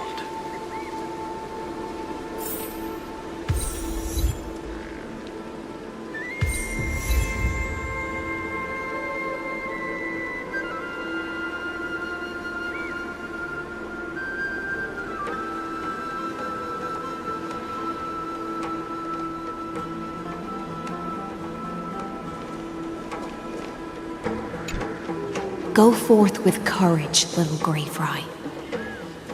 My ocean currents will guard your arrival, and my songs will accompany your journey ahead.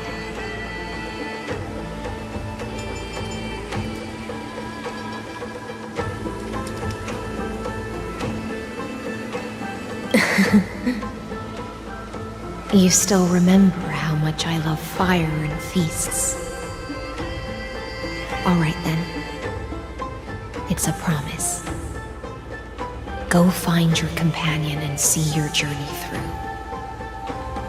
I'll raise a glass while I await your triumphant return. And then, when we reunite in the ocean at the boundaries of this world, let me play a song for you beneath the glow of fire.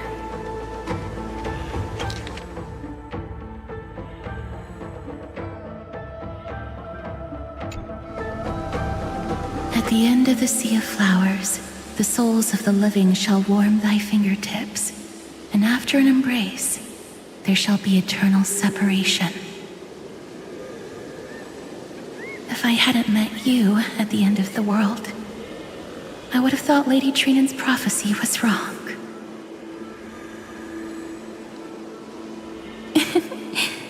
As Lady Trinan used to say, fate is not the flowers that bloom at the end of the road, but where people tread beyond the gate. Thank you.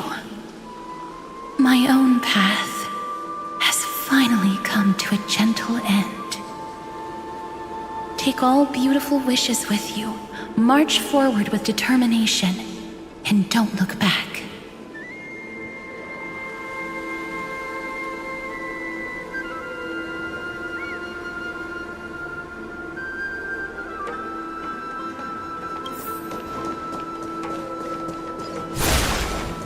Make a wish.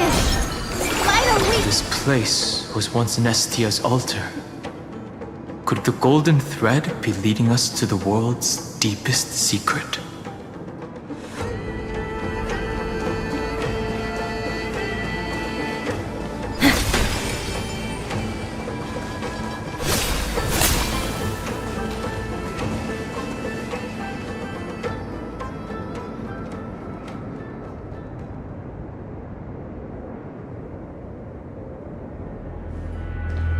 Is this a symbol in the shape of Amphorius?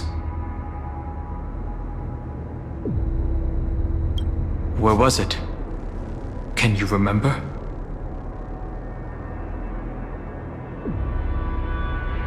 Which Titan is this? It's very similar, yet somewhat different. That doesn't make sense. How could a world enclosed within the scepter have a way of knowing what it looks like from outer space?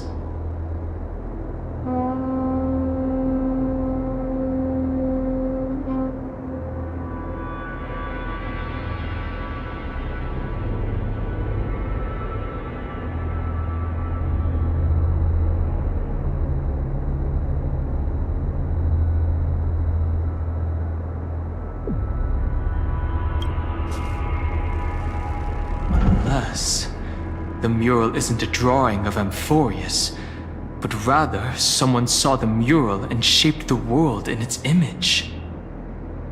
Could that someone be Xandar? No. His concession proves that this place where Evernight is hiding must be a blind spot of the experiment.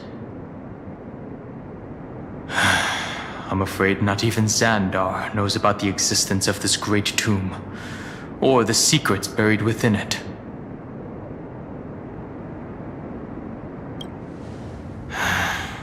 Best not to get carried away. For something to be hidden even from him, it must either be extraordinary or unimaginably dangerous. This forbidden realm remains undetectable to Xandar, and even Fine and Stripe merely opened the entrance, yet Evernight can freely swim through it as she pleases. It cannot be reached by the erudition, nor can it be erased by the destruction. Be careful. What lies dormant beneath may well be Amphorius' final path. Remembrance.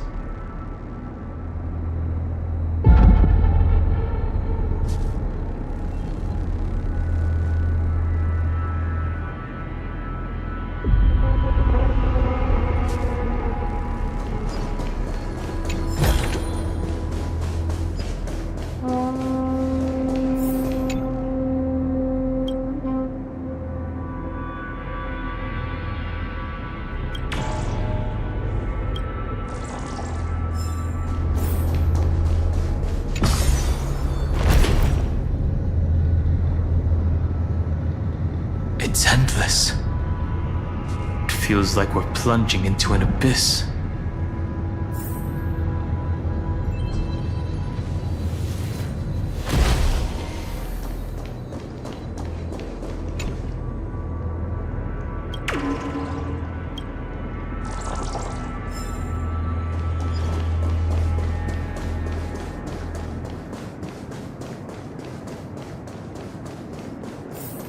Are those distant structures all entombed data?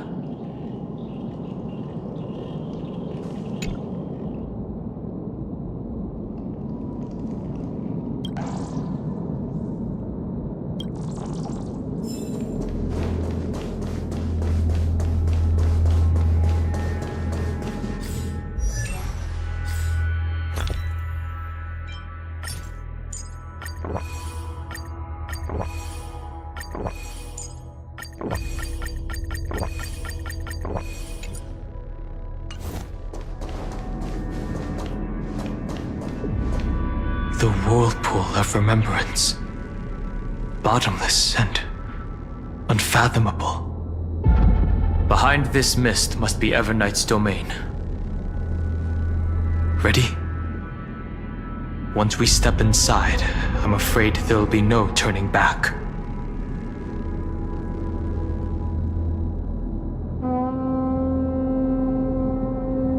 March 7th is surely waiting to see us again. Let's go. On the Trailblaze, no one gets left behind.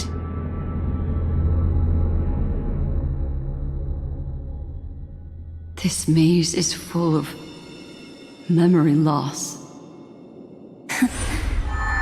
Your voice sounds different from usual. I only hear a hint of curiosity. The rest is all fear. Beautiful Memo Keeper.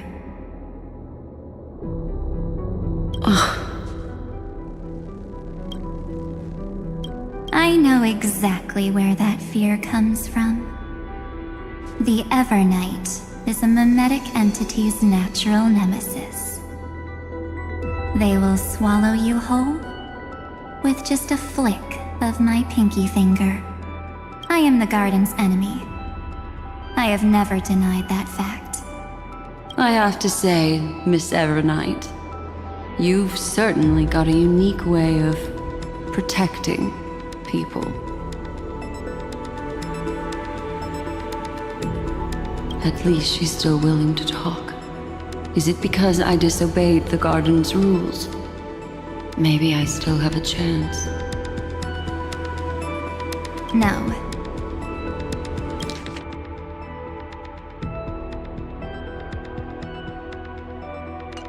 I don't think you do. It's not very elegant to spy on someone's thoughts, you know? Well, before you get rid of this beautiful Memo Keeper, the least you could do is answer some of my questions. Why should I do that? So you can buy more time and send a message to your companions? And here I thought you were already watching my companions' every move. I am. Earth stirrings have ceased. They have defeated Terravox and are heading here as we speak. Don't tell me that's part of your plan, too. It's not. But I'll make good use of it. Fighting alone against an entire world, even I might miss something. But I know how to adapt to the circumstances. Just like right now, how I've decided to let you go. I like you, little bird. Your longing for memories remains pure. Unlike those memo snatchers. Your most precious quality is how you've yet to be tainted by the Garden's dark side. I'll take that as a compliment. But I still don't understand why you've kidnapped me here.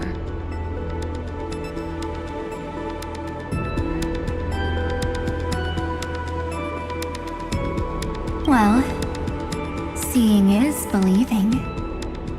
So, why don't we take a stroll together?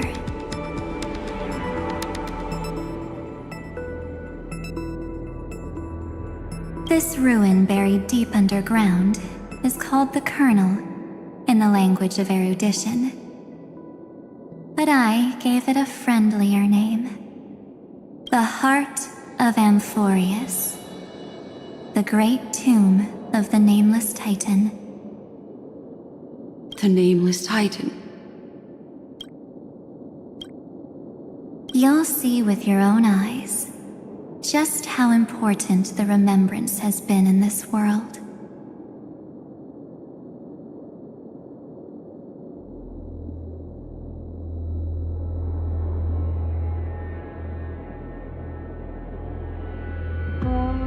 And how we will stir up the waves of oblivion to douse an eon's ambition.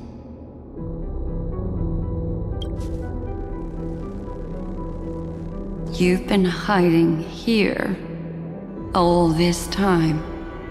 That's right. Curious about how I discovered this place? It's not actually all that complicated. The road we just walked was the beginning of March 7th's journey in Amphorius. The beginning?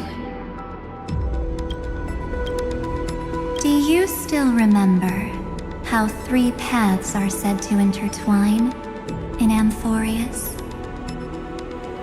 That 3 entities, each comparable to an emanator, left their marks in this world. There's Xandar, Iron Tomb, and... That's right. To this day, there have been no signs of the entity corresponding to the remembrance. The Garden of Recollection was curious about that too. So the Memo Snatchers spent an unimaginably long time chiseling out a tiny channel to peek into this world. But there was always a power in the memory zone that kept them out.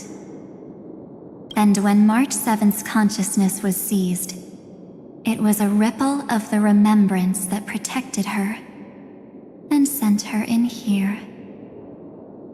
Can I assume, then, that this hypothetical emanator of remembrance was consistently protecting this world from the Garden's eyes until the Astral Express arrived?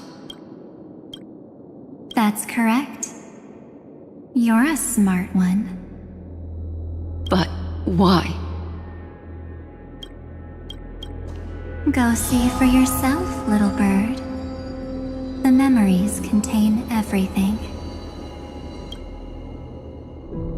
This gate is really impressive.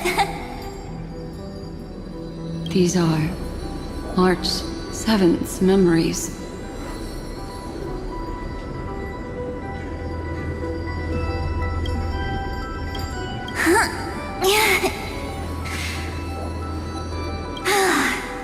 Didn't move at all, huh?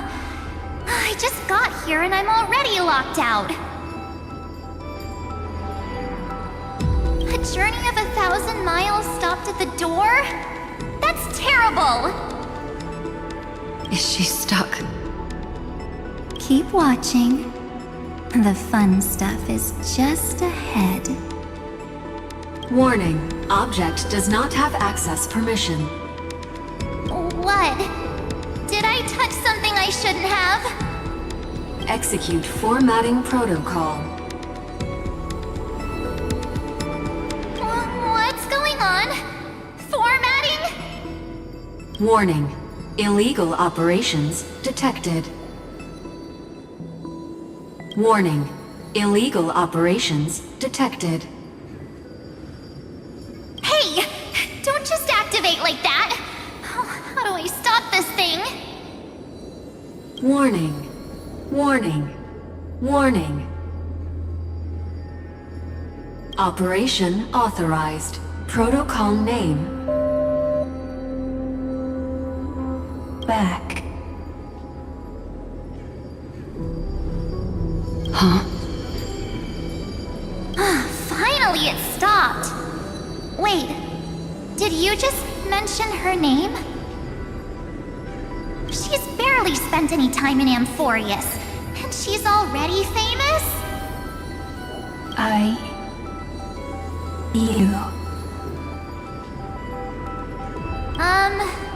don't know what you're saying. Let's not speak in riddles, alright? Why don't we start with an introduction? I'm March 7th, and I'm that person's companion. Sorry I accidentally ended up barging in here. Establishing communications. Communications? Oh, does this mean I finally get to talk to someone real? I really need outside help right now. Channel established. Proceeding to encapsulate. Whoa, wait. What? Encapsulate? Encapsulate me? Encapsulation complete. Initiating transmission. Transmission destination. Recurrence number 335503336. Huh? What's going on? My body? The memory stopped so suddenly. She was already lying in the abyss of fate the next time she woke up. And Orynyx was calling her mother. Mother? Maybe that's just how the Titan calls all Remembrance Pathstriders. Like how they call Fuli Skyfather. So March 7th had already brushed against the inner workings of this world at the beginning of her journey. That warning in her memories must have been the Scepter's safety protocol. But why did it mention the Trailblazer? March 7th should have entered Amphorius long before she and Dan Heng did. An inexplicable contradiction, isn't it? Let's put that aside for now.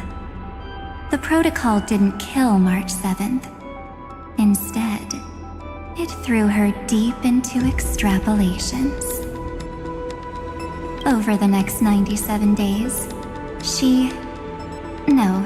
the two of us, trailblazed through Amphorius as mimetic entities as she evaded the Administrator's pursuit.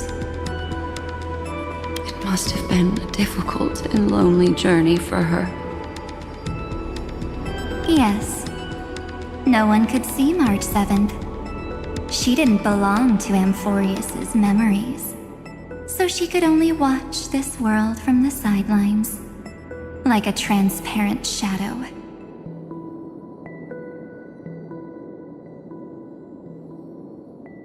Then when did you appear?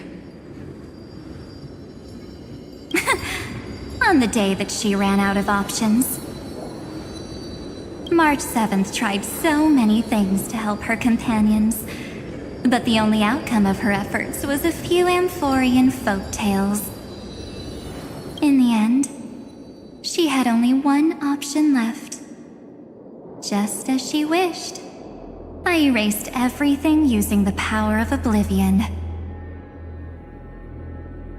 Then, I protected her and Dan Heng, and made sure that they were spared from the Memo Snatcher's clutches when they broke through the seal.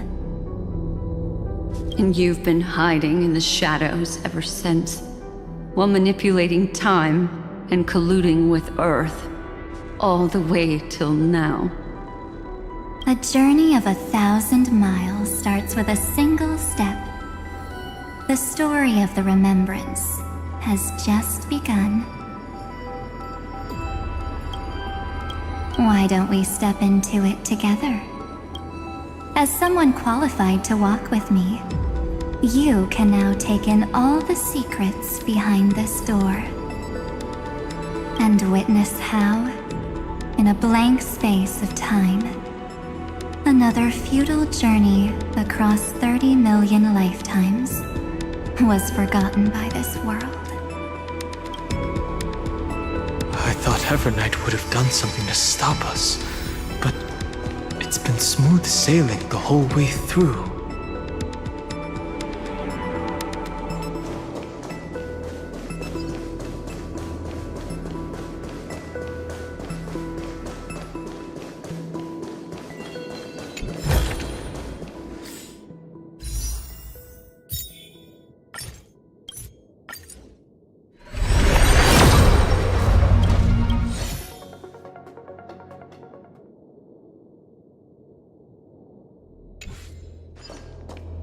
Are you ready?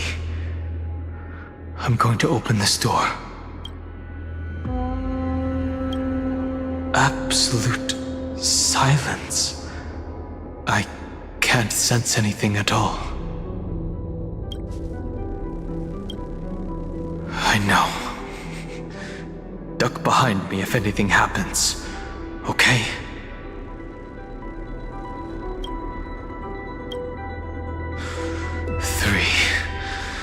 Two,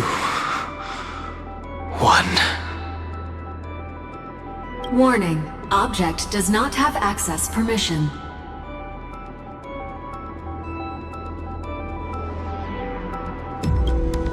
It's got nothing to do with you. That's the Scepter safety protocol. It means we're in the right place. Warning. Warning. Warning. Get ready. Incoming. Welcome back. What? I'll be waiting for you. It mentioned your name.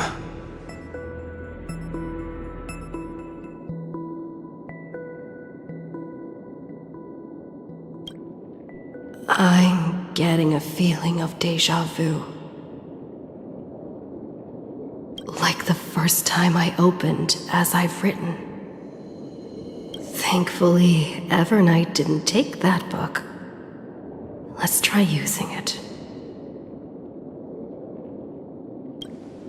Operation authorized. Protocol name. The seal's gone. Didn't think this book would have a use here.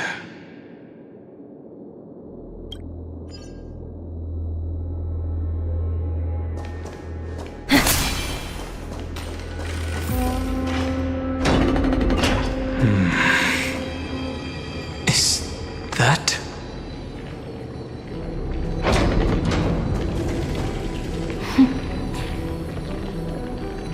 Hi. Miss me yet?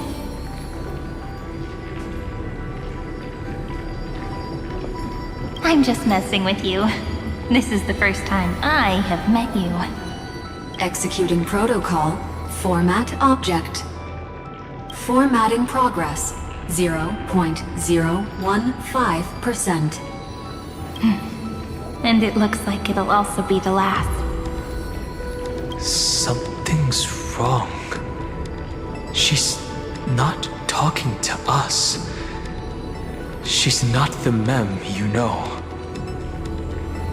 Could she be a Cyrene from the past?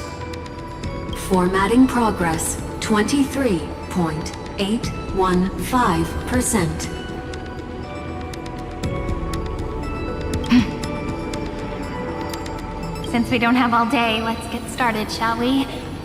As always, I'll read this book to you. That way it won't just be Cyrene's memories alone. Formatting progress. 45.147%. Where should I start this time? Let me see. There. Shall we start with the meeting between the Helcolithist sage Midamos and the King's Aegis, Anaxa. Formatting complete. What? Did you hear that? She just said...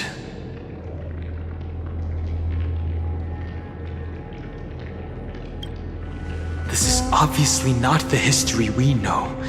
It might be one of the possibilities in the 30 million cycles, but... Cyrene should have died at the start of every recurrence. So why is she here? And who was she talking to? And that book she mentioned. That's very likely.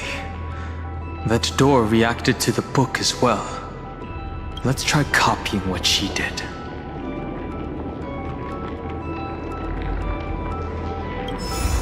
Accessing recurrence number 335503337.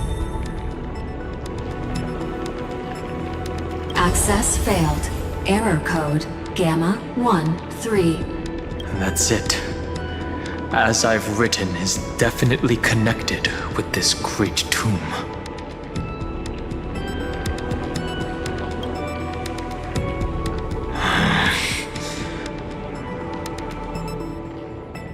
There are 12 chapters in As I've Written, corresponding to the 12 demigods.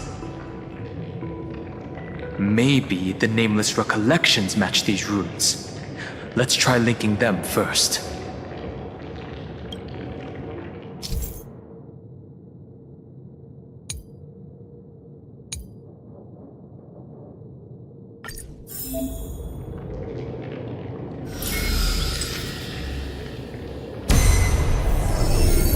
Uvris 504. Downloaded. As expected, the data stream flew into the crystal in the middle. It's absorbing the memories in the book in this manner.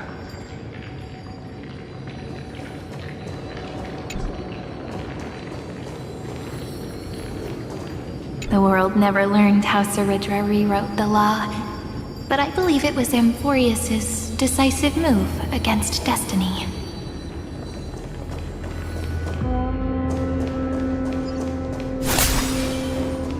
$30 million departures, 30 million shatterings, and the beginning of 30 million flame chase journeys. Fate betrayed Trebios, but she was never betrayed by humanity.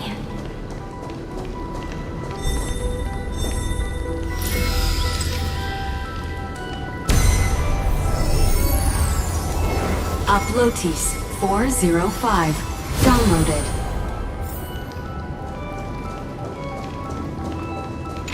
This youth is so desolate. What exactly is it?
Will it too be marked by the scent of the seafloor years later?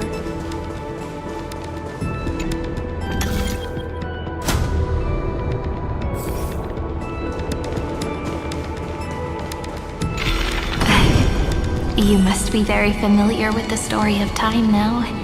So why don't we leave some pages for the heroes instead?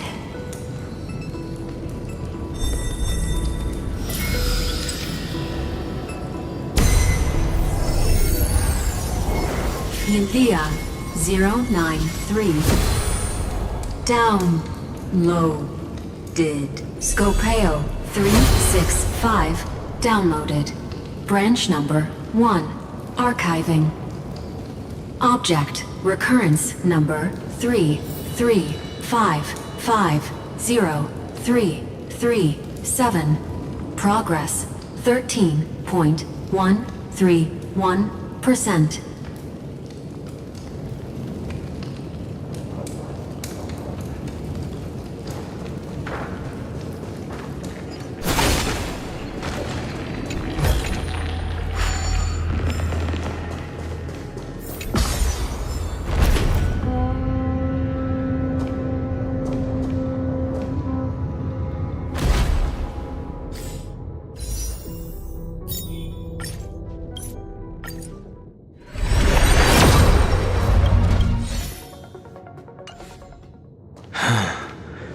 There's a notch in the terminal that's just the right size for this book.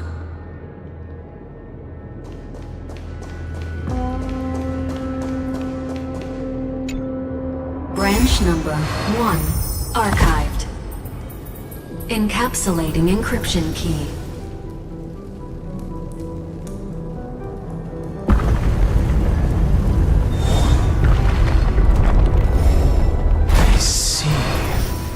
This As I've Written book is a data terminal that has been modified by the Remembrance.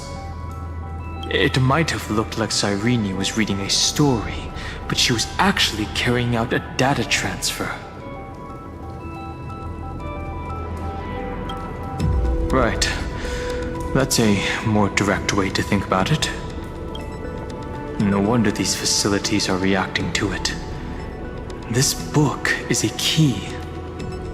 But Cyrene could never have known about the truth regarding the scepter. So where did she get this key?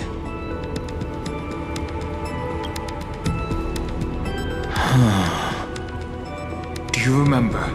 During her brief existence, Cyrene once encountered a certain Eon. Yeah. So, I can only place my hopes on that childhood dream. And the god behind Orynyx that appeared in that dream. It's no secret that Orynyx and Fuli are related. That Eon also appeared when you encountered Mem. We still don't know the role they play in Amphorius, but if Cyrene accidentally stepped onto the path of remembrance, then her sacrifice wasn't just for resetting the cycle. There was another purpose. Encryption key encapsulation complete. Let's keep going for now. If my hypothesis holds, then the scene we just saw will replay many more times.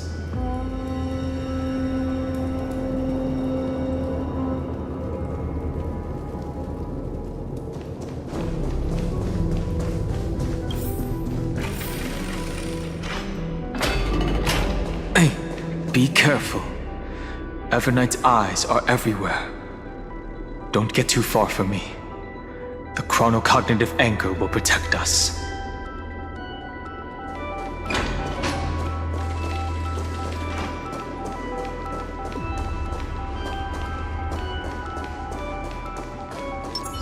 Yeah.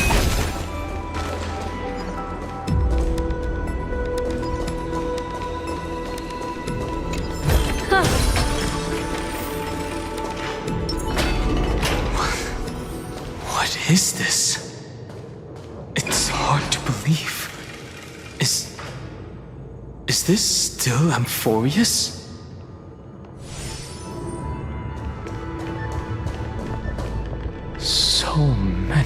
countless storage arrays.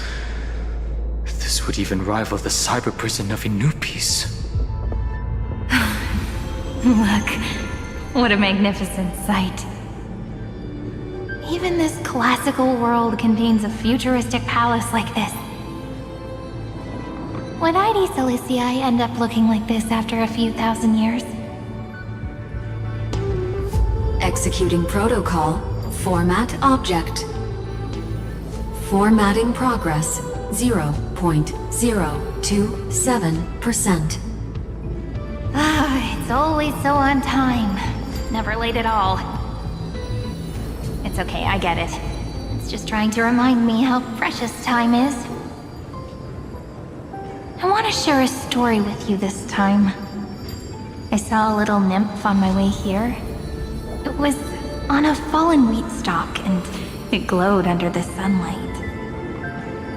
It was incredible. I forgot all my pains at that moment and just stared at it in a trance.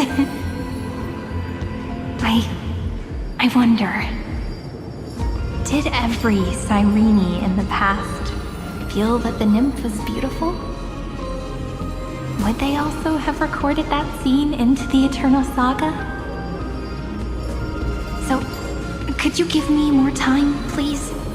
I want to leave behind more memories for the future. Formatting complete. As I expected, the answer is the remembrance.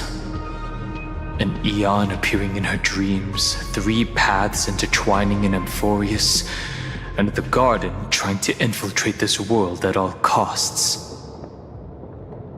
I have reasons to suspect that Fooley's gaze once swept over this world before the scepter completely fell into destruction. And that Cyrene basked in that divine gaze.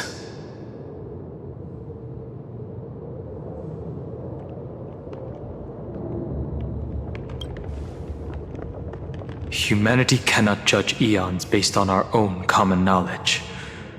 The Remembrance has always been an observer of the universe, ever since their birth.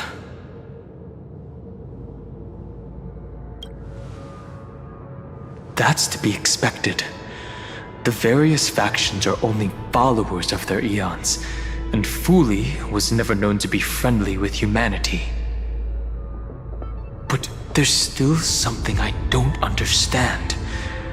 According to Black Swan, the Garden is internally fractured, and there is a party that craves the memory of an eon's fall. They would do anything to achieve that goal. Yet, I feel as though those memo snatchers didn't try to stop us at all. Instead, it feels like they were trying to cover something up.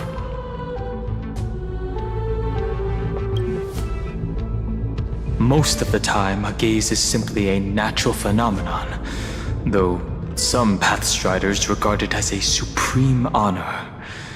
An Emanator, however, must possess power granted by an eon's blessing. I know what you're thinking. That theoretical Emanator of Remembrance remains a mystery.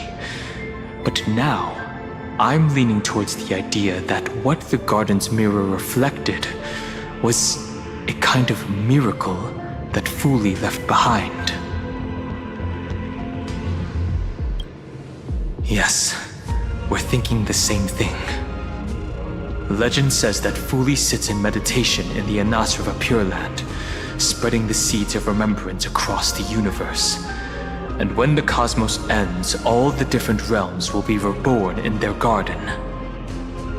If this sealed-off world is also within their gaze, then it's not too big of a stretch to surmise that they need a mechanism to save these incredible amounts of memories and store them somewhere out of the Erudition's sight. This mechanism was previously the Time Titan and their demigod, but after Amphorius entered an endless loop,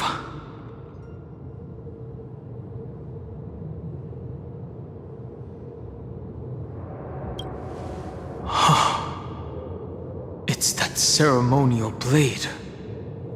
No, can say with certainty. Time is the page on which that eon records Amphorius. If it fades from existence, and all that it records is lost among the stars, that eon will surely direct their gaze here. And it will be a glance that spans time and space, transforming each incarnation of me into the power you shall wield to reset time, imbuing my soul into this ceremonial blade, and creating an endless flame chase journey. The ceremonial blade killed Cyrene at the start of every recurrence, and at the end of every journey, Cyrene's soul took the extrapolated memories stored within the blade and buried them in this great tomb. That's how the memories of Amphorius transcended the loop and were continuously stored, while the scepter had to revert its progress over and over again because of loss in its logic. Foley's blessing will not disappear as long as this process keeps going. I knew their gaze never left. As long as I record every page of this story and tell it to you, Amphorius won't be forgotten. Cyrene encountered the Eon's gaze and regarded them as the hope to continue her world. That's why she offered them memories over and over, even if she had to turn herself into nothingness every time. As to why she insisted on keeping her human form and offering the memories through reading a story, it might have been the only way for her to maintain her sense of humanity and leave her mark in this world, even though everything was just her wishful thinking.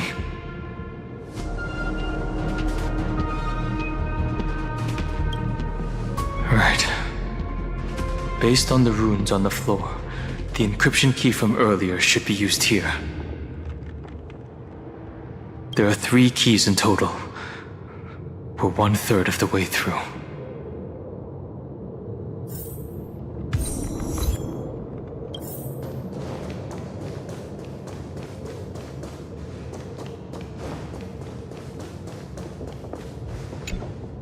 I'll leave it to you. You never say anything, but I know you're listening. Every story I've told is like a little key that opened a door in your heart, no? The path has appeared. Go! The Dromis King paid a heavy price for their betrayal in every life, but there was never regret in their deep roars.